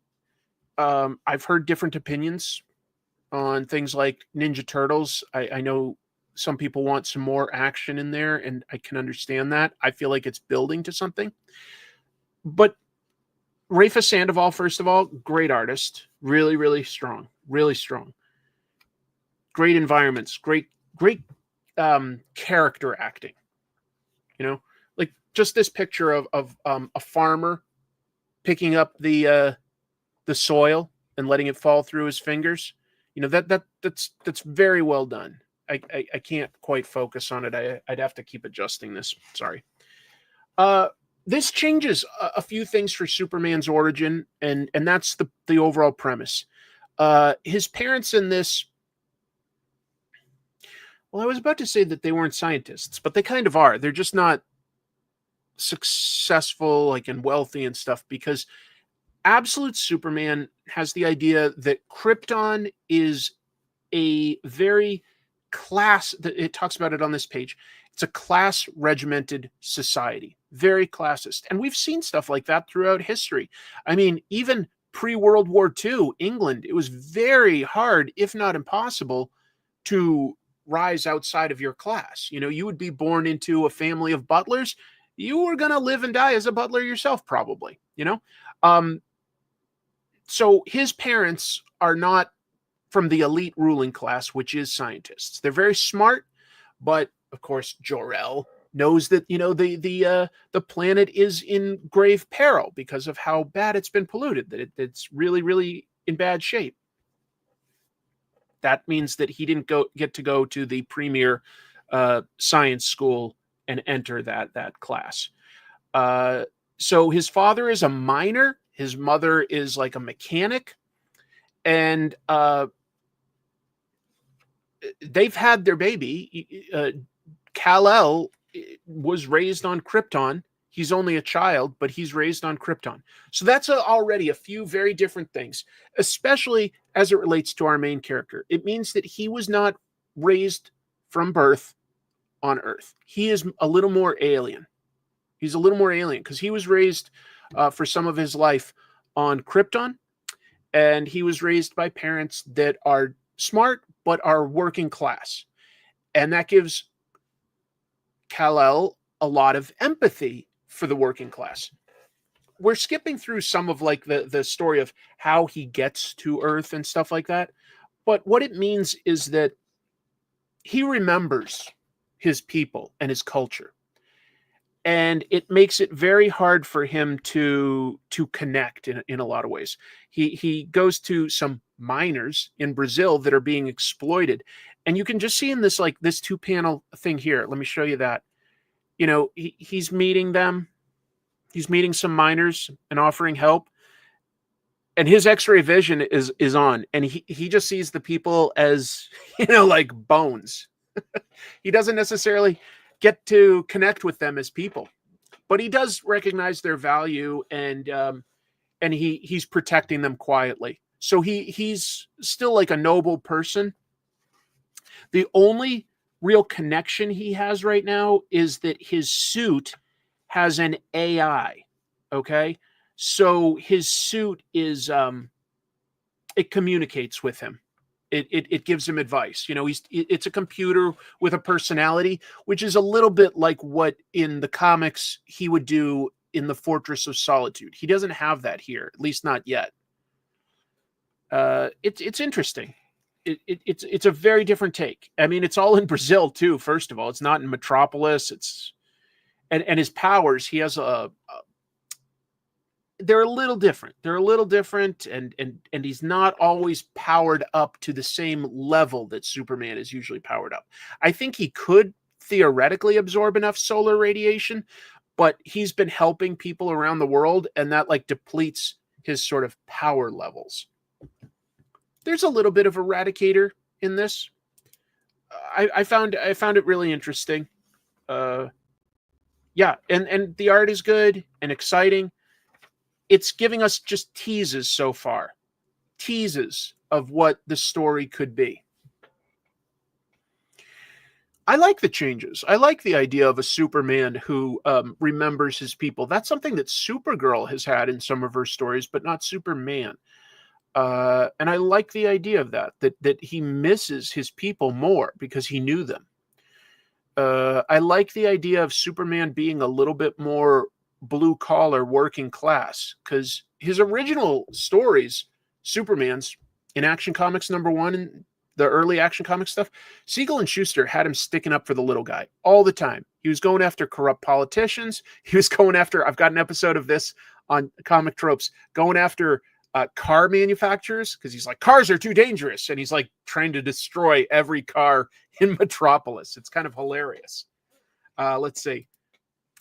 Brazilian here. Obrigado. Thank you for showing up. I'm enjoying the Absolute Superman so far, but someone should tell the writer that we don't have snow here, and not every dish in our cuisine has bananas. Was that supposed to be snow? Let me double check, because I know what you're talking about. And I saw that, and I wondered if that was supposed to be ash. I don't know. They are wearing sort of winter clothes. You're right. Huh. That is interesting, because usually Jason Aaron's kind of like thinking about little details like that. It does seem like it's snow, because I see that like they've drawn mist coming out of their mouths. I at first had read that and wasn't paying attention. I appreciate your comment, because I was thinking of it as being like ash from like some sort of industry, since they're mining and stuff. I thought that an industry was creating ash, and I thought that that was maybe meant even to be a reference to the Argentine comic El Eternaut. That is fair, and that might be the only thing that like helps explain this. There could be an explanation coming. We do see that this is like very much controlled by a military industrial complex that uses peacemakers in powered suits and has like an army ready to tamp down any resistance. So we'll see. We'll see. Anyway, the nice thing about this is great art and interesting ideas. It's sort of sad how isolated this Superman is. But he's still likable because he's doing the right thing, even if he's like feeling alone, you know? Oh, you think that was asbestos? Okay. Couple people wondering about that. Oh, right. They did say that Superman cleaned up the asbestos. You're right. It did say that in the comic. The miners hit a positive asbestos. That's why they stopped working, and they were like told, get back to work. You're right. I think that so that is sort of not ash, but it is asbestos falling. Okay, yeah. It's just a somewhat cold night, but you're right. It's not snow. It's not snow. Anyway, I like it. I'm curious what people think of Absolute. So far, I think I like Absolute Wonder Woman the most. I didn't expect that, because I'm already enjoying the regular Wonder Woman title by Tom King and Daniel Sampere. I think it's fantastic. And B, I just thought Absolute Batman would be my favorite. And I love Absolute Batman. I really do. It's wild. It's bonkers. It's cool. And I do like this too. So it's sort of like, I'm not saying like, well, this is good and this is okay and this is bad. That all three are honestly very strong. This is a good introduction to a new sort of universe. I just really liked the ideas with Wonder Woman and how she carries around this big ass sword, like Guts from Berserk, or, you know, what was it? Cloud from Final Fantasy VII. And she fights these gigantic monsters from hell. And she was raised in hell by a supervillain. It's just kind of cool. It's just, but all three of these superheroes are a little more isolated than before. Not completely necessarily, but a little more. Because, you know, the Batman one, he's got his mother, first of all. but he lost his father. He doesn't have an Alfred. He doesn't have a Robin or anything. It's different. Right. This is a Superman that doesn't have Smallville and Ma and Pa Kent.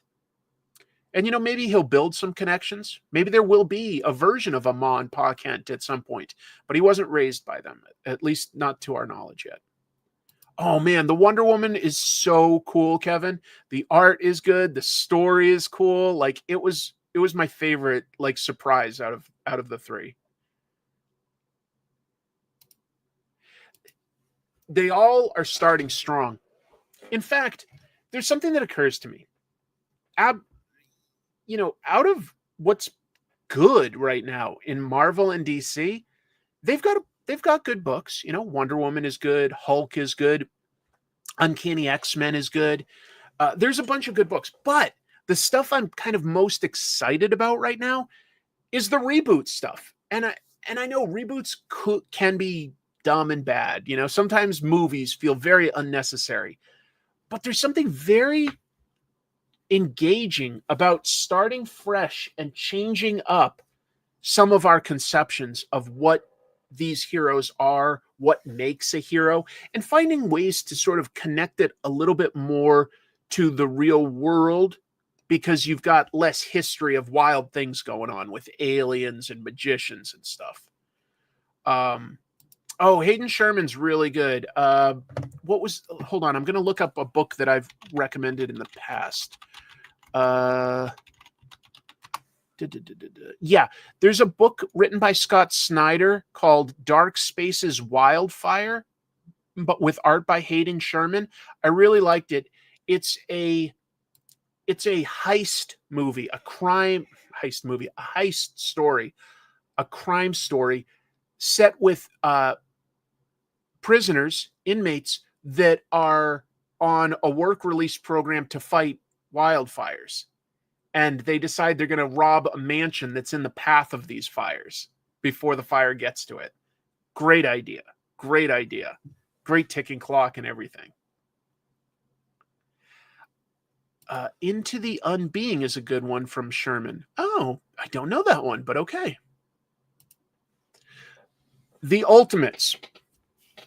We've been getting lots of one-off stories of the team assembling, essentially. Captain America meets Hawkeye. Iron Man talks to She-Hulk. Things like that. And that's important. It's good. I love how they've been building up and making these characters interesting. But now we've got 11 teammates, okay? And they're going to go on their first mission. Here's a bunch of the team assembling. Giant Man and Wasp and the Human Torch, the original Human Torch. Captain America, Thor, Sif. Great team. Really interesting. This is our first time sort of seeing them together. And they're going to go on a mission to save some people that are supposedly kept prisoner by supervillains. But when they actually enter this prison door, they actually go to the mystical city of Kunlun, Iron Fist, if you've heard of that. And guess who's controlling it? The Hulk. Only called Banner. Specifically, they have not ever called him Bruce Banner, but they do call him Banner, and they call him Hulk. And this is a Hulk who has used Eastern philosophies to meditate and control and not lose himself to rage, but he's always the Hulk. And this is fun, first of all, because it's got moves like Atomic Iron Fist, 15 Hiroshima level. All these characters have moves that are named like in a manga.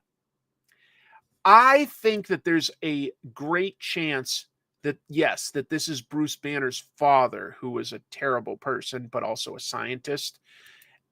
This is a Hulk that, yes, he has the power of the Iron Fist on top of being a Hulk. And he also controls the heavenly weapons, which we've seen in various Iron Fist comics, like Fat Cobra. The Ultimates get absolutely demolished. And it is a badass fight. Just nothing but... Sorry, that's a lovely tribute to John Cassaday, but not relevant to what we're talking about. Just tons of badass moves. The Maestro's crippling crescent kick. Big Bang Phoenix conflagration, 18 Hiroshima's level. Atomic smashing thunderclap. The fist of the Gamma Star. It's great to see the Ultimates go on their first mission and instantly be outmatched. I like it when the hero is an underdog, and this Hulk is so detestable, folks, because he's so smug and smarmy and, confident. I'd say cocky, except he's been able to back everything up. It's so frustrating how powerful he is and how sure he is, and he thinks he's so refined because he's mastered all these martial arts techniques and these Zen Buddhist calming rituals, but he's a terrible person. He's terrible. So a lot of these characters get absolutely decimated. I don't want to show all of it, but there's some great twists and turns. Look, it's an issue with a big ass battle. I'm not going to show you all the moves and who wins and who loses. Yeah, instead of Professor Hulk, it's douchebag Hulk. He really is. It's a blast, folks. The Ultimates is coming real close to being my favorites of the Ultimate books right now. The idea of giving a Hulk the power of the Iron Fist on top of it, it fits his character, that he's taken this and he thinks he's so noble and stuff, and he's just not. It's a great sort of cliffhanger end. I don't want to give away anything about it, but it's awesome. It's awesome. Yeah. And one of the characters, by the way, that's on the team, we never even got to see the story of how the Human Torch got recruited or revived. And all it says is it's got a little sort of a description of what each hero is.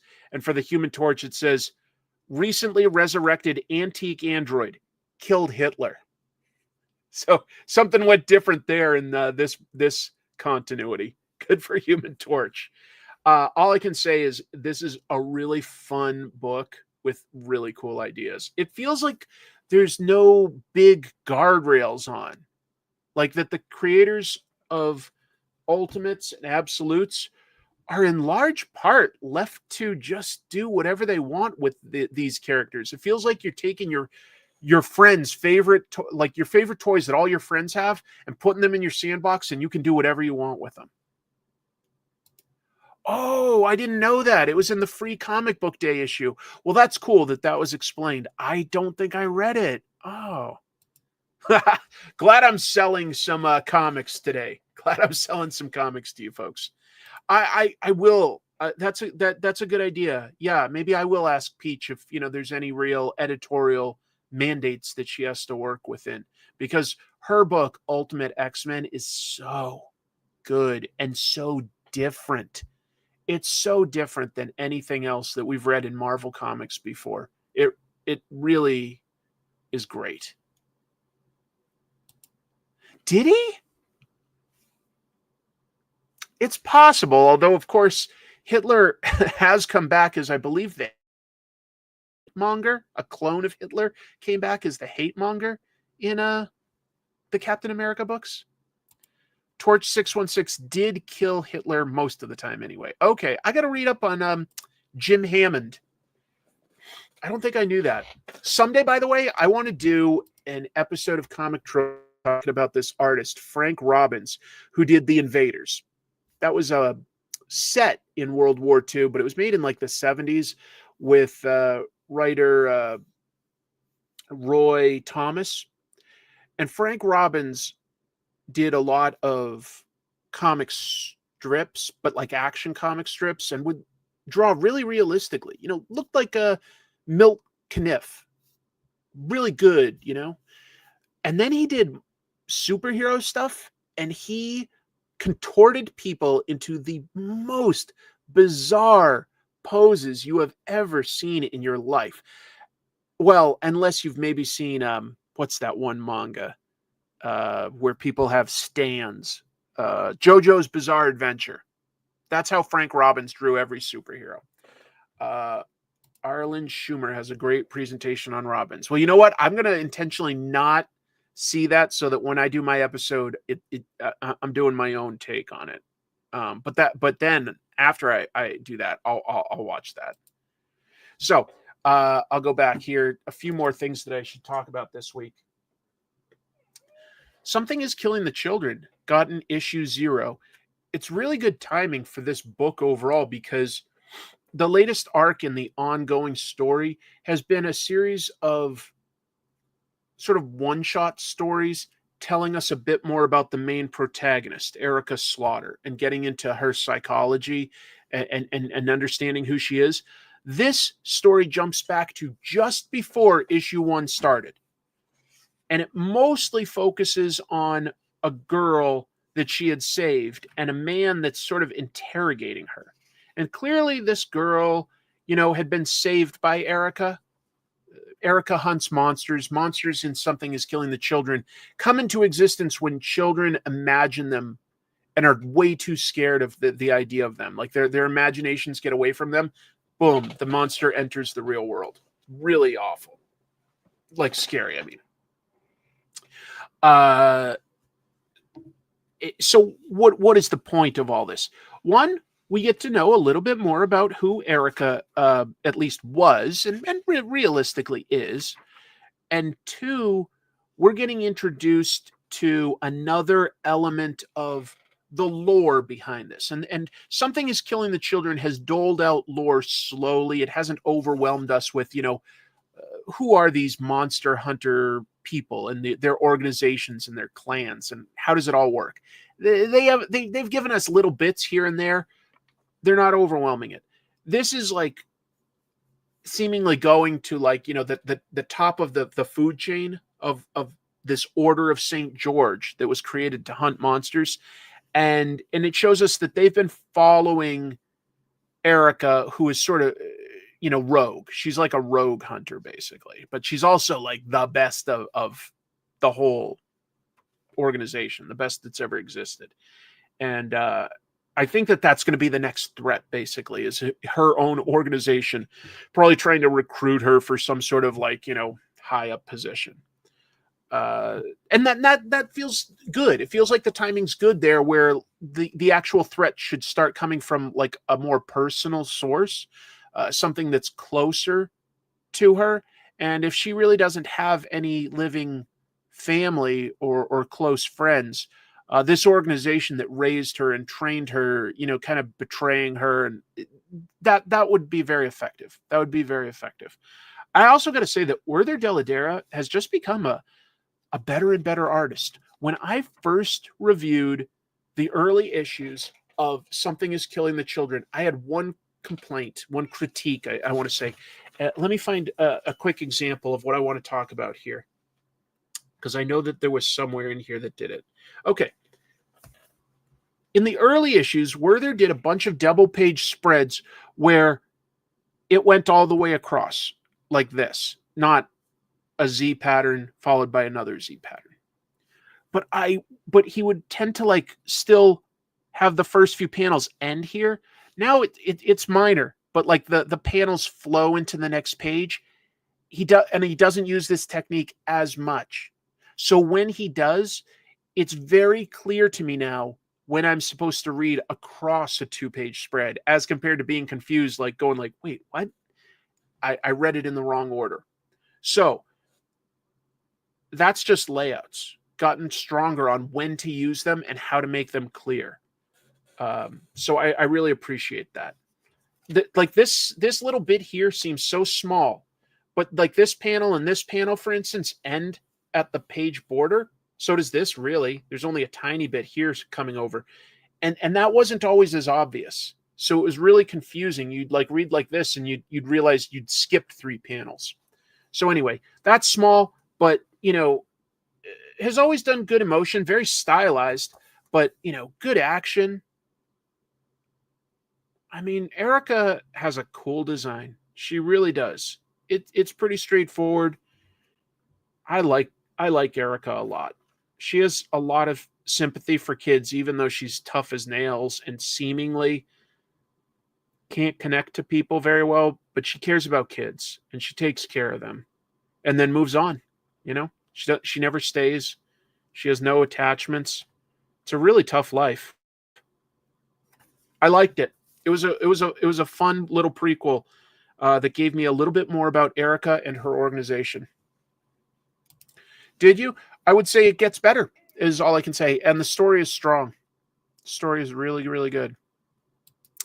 I think that, honestly, Something is Killing the Children reads great in trade paperback and compendium form. It does.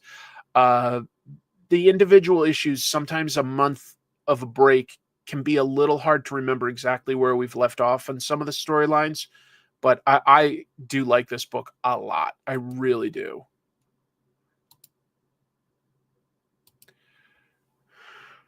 In a few weeks, there will be a deluxe edition of number 0 and number 1 together. For real, or you're just assuming? I don't know. I didn't feel like this did sell out, but I don't think that like they built up much hype for it. You don't have to read it. It legit just feels like the next issue in the comic. They call it number 0 because it's set before what happened in number 1. But thematically, what we've been reading in the monthly has all been about Erica talking a little bit about her past. So it felt very authentic to me how it was paced up to this point.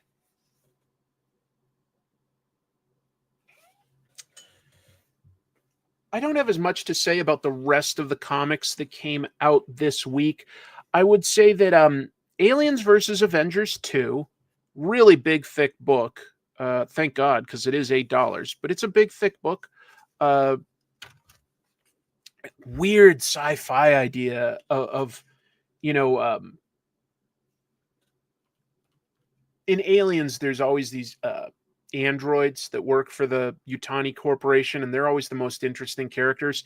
In this, there's like 3 Davids. If you've seen the Prometheus and Covenant movies, there's 3 Davids from like one universe that are wiping out all life in the multiverse, universe by universe. And now they've come to one where there's just a few Avengers left in the future, protecting what remains of humanity in one city. We've got Captain Marvel, Tony Stark, Bruce Banner, and Miles Morales with the Venom symbiote. And the Venom symbiote is keeping an alien embryo in stasis. Anyway, in this, the humanity makes a tough decision to leave Earth. Like there's not many people left, and Tony Stark has kept it a secret that like the city that they're all hiding in was actually a rocket ship that he built like 20 years ago. It looks cool. I would say the one thing that this doesn't have that I wanted more of was I wanted more alien stuff. I wanted more aliens. We like a shot like this is like as much as we're sort of getting of like them resisting aliens, but it's not up close and personal. I think it's a necessary storytelling beat where they have to like, explain the plot and move some chess pieces around. I wasn't bored. I read through it very quickly, actually, maybe too quickly for $8. I like the characterizations of all the Avengers, but what can I say? I'm a sucker for Jonathan Hickman. Okay, folks, I just am. I like everything from his sort of infographics to his dialogue to his huge cosmic ideas for plots.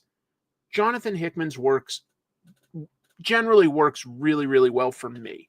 And so if it does for you, you'll enjoy this. But if you're looking for like a very alien heavy story, this is almost closer to what you got from Prometheus and Covenant, where aliens are in it, but there's way more lore about, the engineers and androids like David and some interesting, likable humans that are definitely on the back foot. It is, it's Hickman. Hickman and artist Esad Ribic, which, some people will have different opinions. It's a very European art style. I like it. I think it's cool. I think that there's a lot of cool sci-fi ideas in this. But it's not the scariest or most action-packed issue for issue 2. I'll just say that. So I liked issue 1 maybe a little bit more, but I'm into it. I'm into it. I'm curious where it goes. Let the man infographic. I'll get anything Hickman puts out. I will do an episode as soon as I can, folks. I'm definitely backed up on comic tropes and what I need to get out. I'm telling you, I'm doing these 2 interviews. I'm editing something. As soon as I can finish editing, basically 3 episodes, my plan is to talk about Jonathan Hickman's writing techniques through the lens of his creator-owned book, East of West. So I've got a lot to say about him. Right. I got into his art with Secret Wars. I understand that. That's sort of why I'm talking about it like a little hesitantly. I would say for $8, this was worth it to me. However, I'm trying to tell you what kind of stuff is in it so that you can decide, is that worth my $8? Maybe for your $8, you want a little bit more alien action. Or maybe you're like me and you're like, yeah, I like Hickman's characterization and sci-fi ideas, so I'm willing to go with that. It's worth it for me. It might not be for you. And I'm willing to sort of like share that much. It's got some cool ideas to it. I'm very curious who did the logo, because that looks like both the logo for the Weyland-Yutani Corporation, and they used something similar for Alien versus Predator, but Aliens versus Avengers. It's really cool because, it looks a lot like the Weyland-Yutani Corporation logo from the movies. Very good graphic design on that logo. Very good. That would probably be more affordable, so I don't blame you. Yeah, a lot of people didn't like IDW's new logo, and so maybe whoever did this should be hired. I don't know. I like Esad Ribic. It's very, very different than I think a lot of what Marvel uses for their artwork, or DC for that matter. I like it. I think I've talked before how, in the 90s, I was reading heavy metal and getting exposed to a lot of European artists, and it expanded my tastes for art, specifically comic book art, at the right time for me, so that I'm open to a lot of different ideas. And I like this. I think that Ribic did a great job with Jason Aaron on Thor. That was really cool.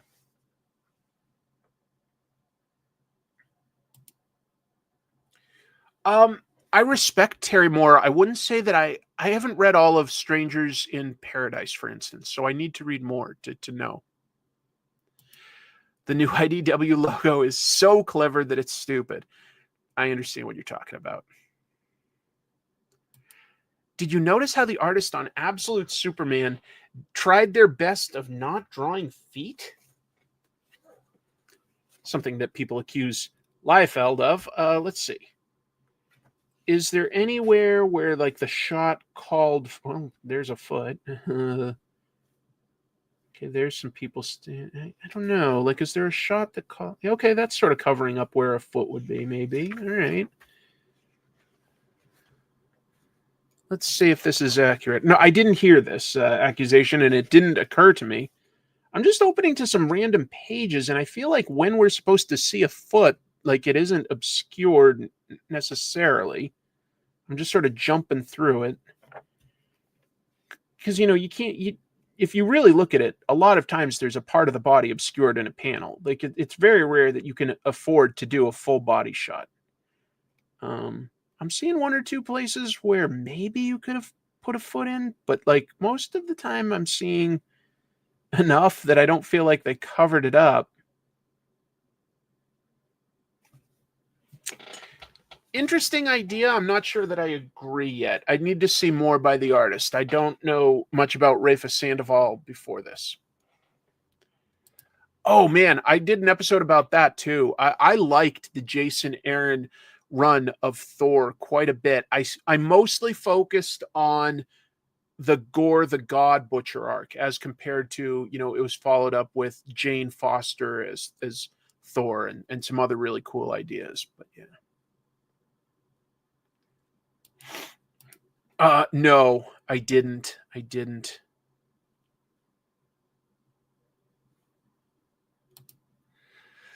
Let's see. You know, just real quick, because I've got a few things to say. I picked up JSA #1 because I like Jeff Lemire. I think that he's very talented. I've liked a lot of stuff that he did. I wouldn't say that I've ever been a humongous fan of the JSA. I respect what it represents. I love the idea of the crossovers with Justice League of America. I like the idea of generations of superheroes in DC. So I like some of the ideas. There's one or two of the characters that I like more than others. I think that the Jay Garrick Flash is interesting. I think that Wildcat is interesting. I can't say that I've ever been a huge fan of like the original Green Lantern or Dr. Fate or Hourman or Dr. Midnight. Thank you, Steve. Thank you both for the information and for the super chat. Guess I've got to find that free comic book day issue. So I like the ideas of that. But functionally, there have been like several acclaimed runs of JSA, and I've just never been able to connect to them that much. Jeff Johns, I would say one of the things that I like better than others was when he did some JSA stuff. I think that the character of Courtney, who stars in Stripe, I feel like that was the most personal thing that Jeff did until maybe something like Redcoat or Geiger. I felt something personal there. Usually I feel like he's just throwing in a bunch of the characters and trying to make things as big and epic as possible. And it doesn't always connect with me as much as I want it to. So anyway, long story short, JSA, I want to like JSA. So I got this because I like Jeff Lemire, right? And I will say this, first of all, for this book. The artist, new to me, probably Italian based on the name and the fact that lots of Italian artists are drawing mainstream comics now. Diego Olortegui. So maybe that's more of like South American or even Filipino. I really wouldn't know. It doesn't matter, really. I'm just saying, like, you know, I mean, easily could be American. It's just a lot of comics art gets outsourced these days. But I picked it up for Jeff Lemire and to see if I could connect. And, you know, here's what happened. There's just so damn many characters in this. And I'm familiar with most of them to a degree because I like comics. Like, I know Infinity Incorporated. I don't know if everybody out there knows, you know, Jade and Obsidian, Atom Smasher. I do. This is what I mean, though, by cool art, okay? So, first of all, let me just establish this quick scene. Here are some goons from the terrorist organization Cobra, and that's with a K, not like G.I. Joe. Cobra is a terrorist group in DC Comics. Cobra with a K. They're on the run because one of them saw something like melting out of the shadows. And look at that. Look at that creepy, sort of scary shadow thing coming at them. That looked fantastic. That is really cool to me. And it morphs into Obsidian. And the thrust of this issue is that half of the JSA team is willing to torture Cobra to get some information, and they're stopped by the other half of the JSA team. And that leads to a huge argument that they have at their headquarters. Decent idea for some conflict, but there's so many characters and they're dropping in all of these things of like Hourman and Jesse Quick have a relationship, and now they're like on opposite sides of this. And later, Sandman wants to talk about his relationship with Jade, and she's like, it's not the right time. And everybody keeps saying, oh, it's not the right time to have this discussion. It just felt repetitive, and it felt like there were too many characters. Because, like, beyond Infinity Incorporated and the legacy JSA characters, we also get a subplot of the original JSA team who've been, abducted into this parallel dimension. And it's just so much. It's just so much. And I don't think I'm going to stick with it. But I do love the art. I sincerely love the art and will like look for this artist more. That would be the main reason I'd pick up another issue at this point. I just thought that looked so cool. Maybe that doesn't speak to everybody, but that did it for me, man. That is just awesome on so many levels. The rendering, the layout, the use of composition, lot of good decisions being made here across a 2-page spread. Really, really cool. I guess so. I can't keep up with all of that. I know. What was I expecting, right? JSA has always had a big team. I love the idea of some of this stuff. The idea of a team that's like closer to a family, because there's, kids. Like Jade and Obsidian are the kids of Alan Scott, if I'm remembering right. Jesse Quick sort of has, like a mentorship with Jay Garrick. This is like the second Dr. Midnight. There's 2 Wildcats on the team, the original and like a follow-up. So yeah, cool ideas. And they need to have the conflict. It was just too many for me to keep up with. I'm with you. Love Lemire, and it has great art. Don't know much about the JSA, and this first issue was a lot to follow. I'm going to trust Lemire, though, and stick with it. I don't blame you. I've read a lot of great books by Jeff Lemire. I do have a lot of faith in him. I just didn't connect enough with this one. I wanted to, but I didn't.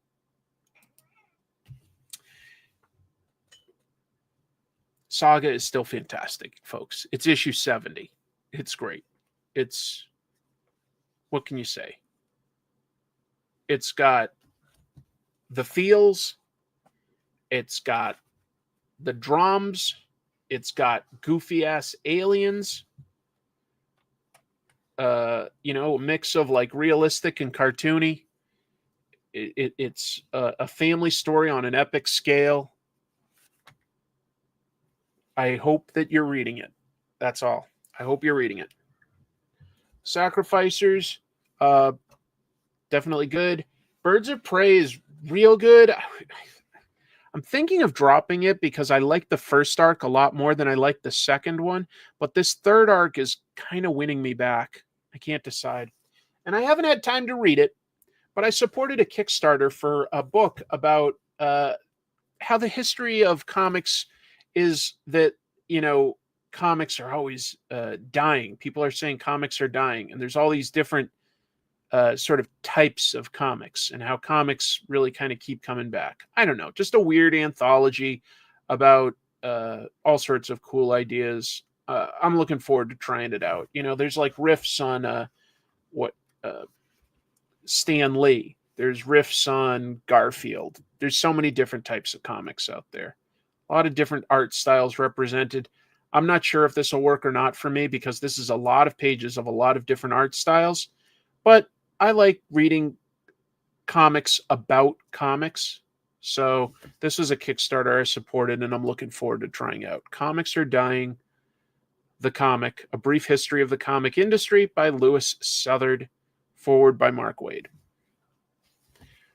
Other than that, folks, no interview today, and I'm not going to draw because I think my time is better served editing the next comic tropes so that I can get that to you as soon as possible. But realistically, I might put one of the interviews that I'm doing this week out before I finish editing that. Either way, there should be an episode this weekend. I'm spoiled for material. I've got a lot that I can potentially give you.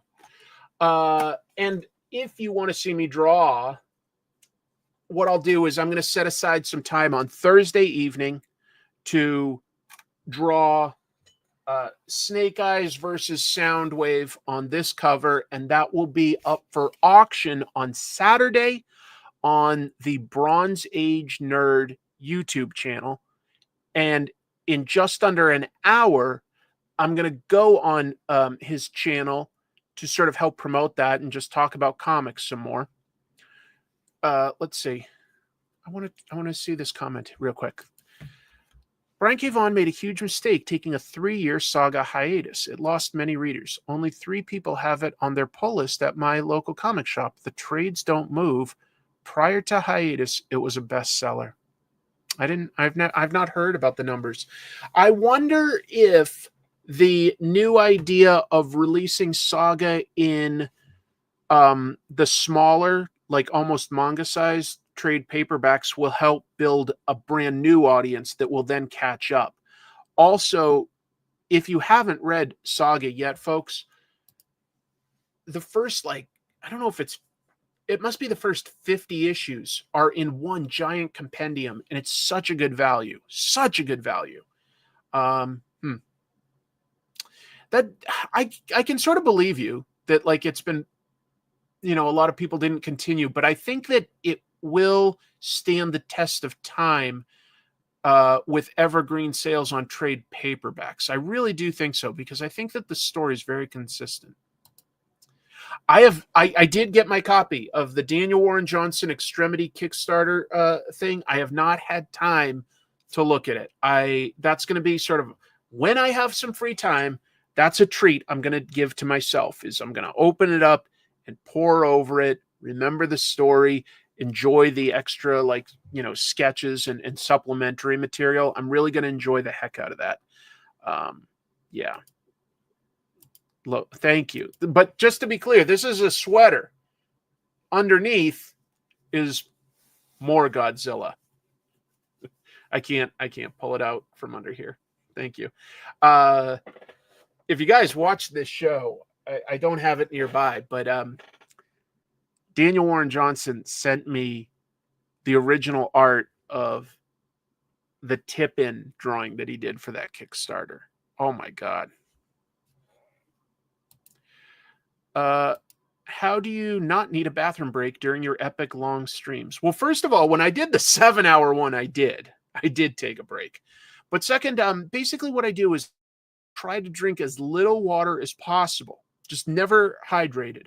I walk around, my mouth hurts. I've got headaches. I'm lightheaded, but I don't need to pee because I don't have any water in me.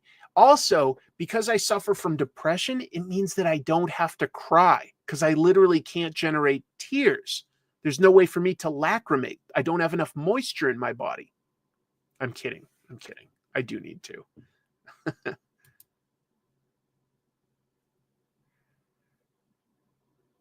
Yes, it's Godzilla's all the way down.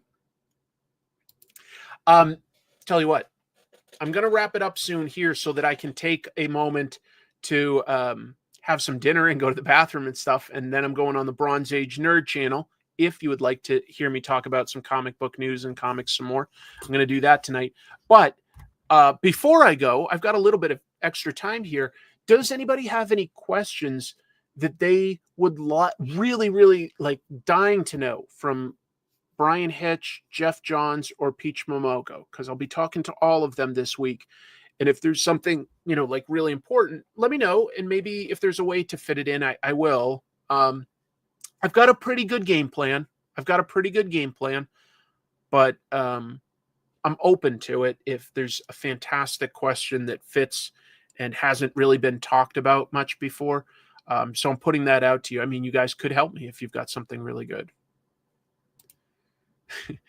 I will not rampage when I'm in Tokyo. I am very respectful.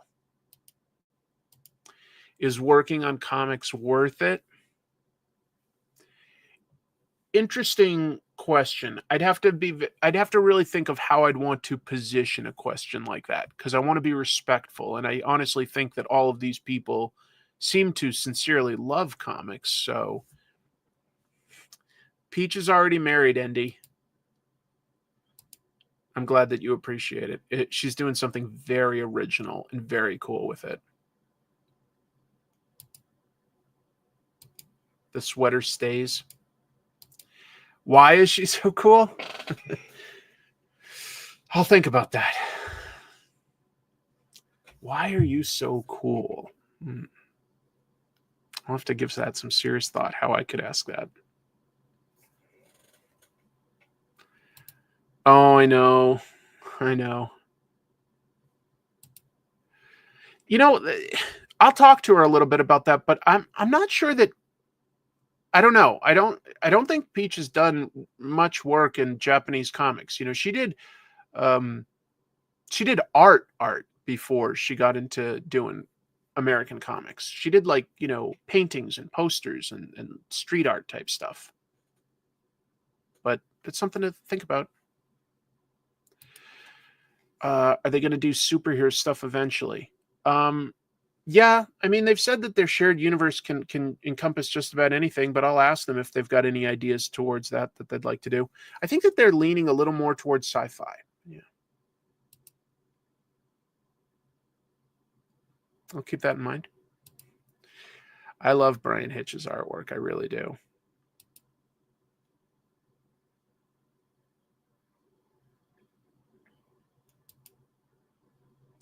Okay.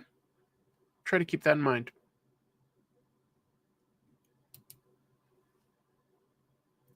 Nande sugoku kakkoi.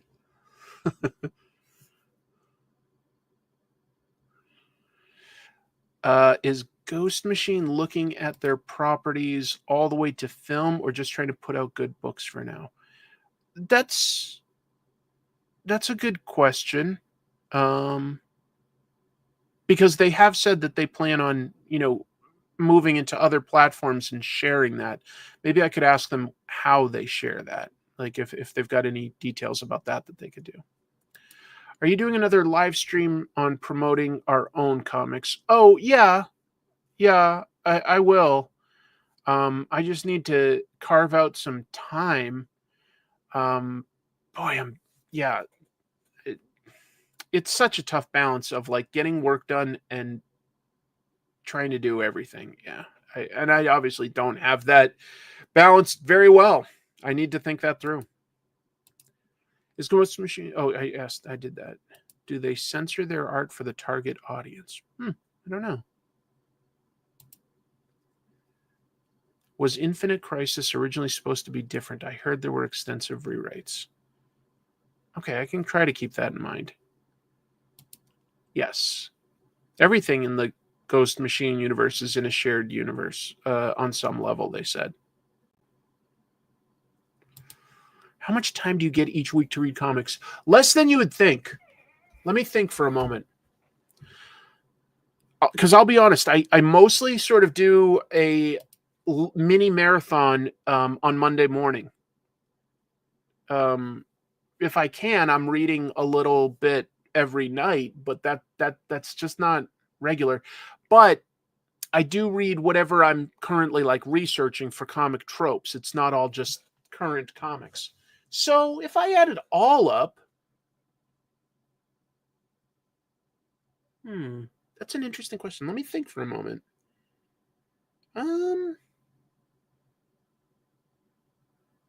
It's probably less than even I think. It could be less than 10 hours a week. It really could. Because I think it's only about 2 hours that I spend reading comics on Mondays.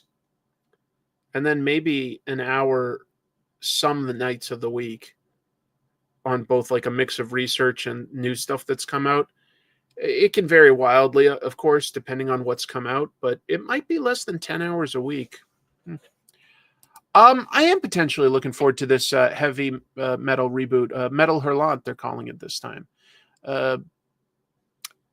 I think that initially they're doing, like, mostly American artists and, like, reprinting some classic Bond Destiné stories, but we'll see. I would like to know more about that.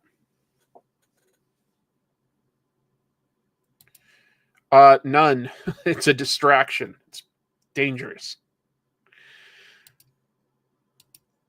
comic tropes episode on the comic reading habits of comic tropes. There we go. Well, I think I just talked about it, so I'll just cut that out, and it's like it's a short. I read my comics on Sunday, but thanks to this stream, I now spend Monday thinking about them as well. That's nice. I would love it if people like were able to actually have read this stuff before I'm talking about it. I love recommending stuff, but I also love the idea of you've already read it and now you're like, oh wait, maybe I missed something, or maybe I'm appreciating it on another level. And I know it's not always me bringing that idea to the table. It's sometimes the live chat. Yeah, it's dinner time. It's dinner time for me. So I am going to get going, folks. If you do want more of me, like I say, 45 minutes, top of the hour, check out the Bronze Age Nerd YouTube channel. I'm going to be there. Me, Bronze Age Nerd, Big B, the comics guy, Big B McFly, the comic book guy. I was like, why is that not rolling off my tongue? Thank you all. I will see some of you, I hope, Thursday night when I do a live stream. I will have something out on comic tropes this weekend. Just not sure which thing will get edited first. But there'll be something for probably the next 3 weekends in a row. More Chris. That's all people want. All right. You're all great. I'll end with the Devil Salute. Take care, everybody. Keep reading comics. Bye.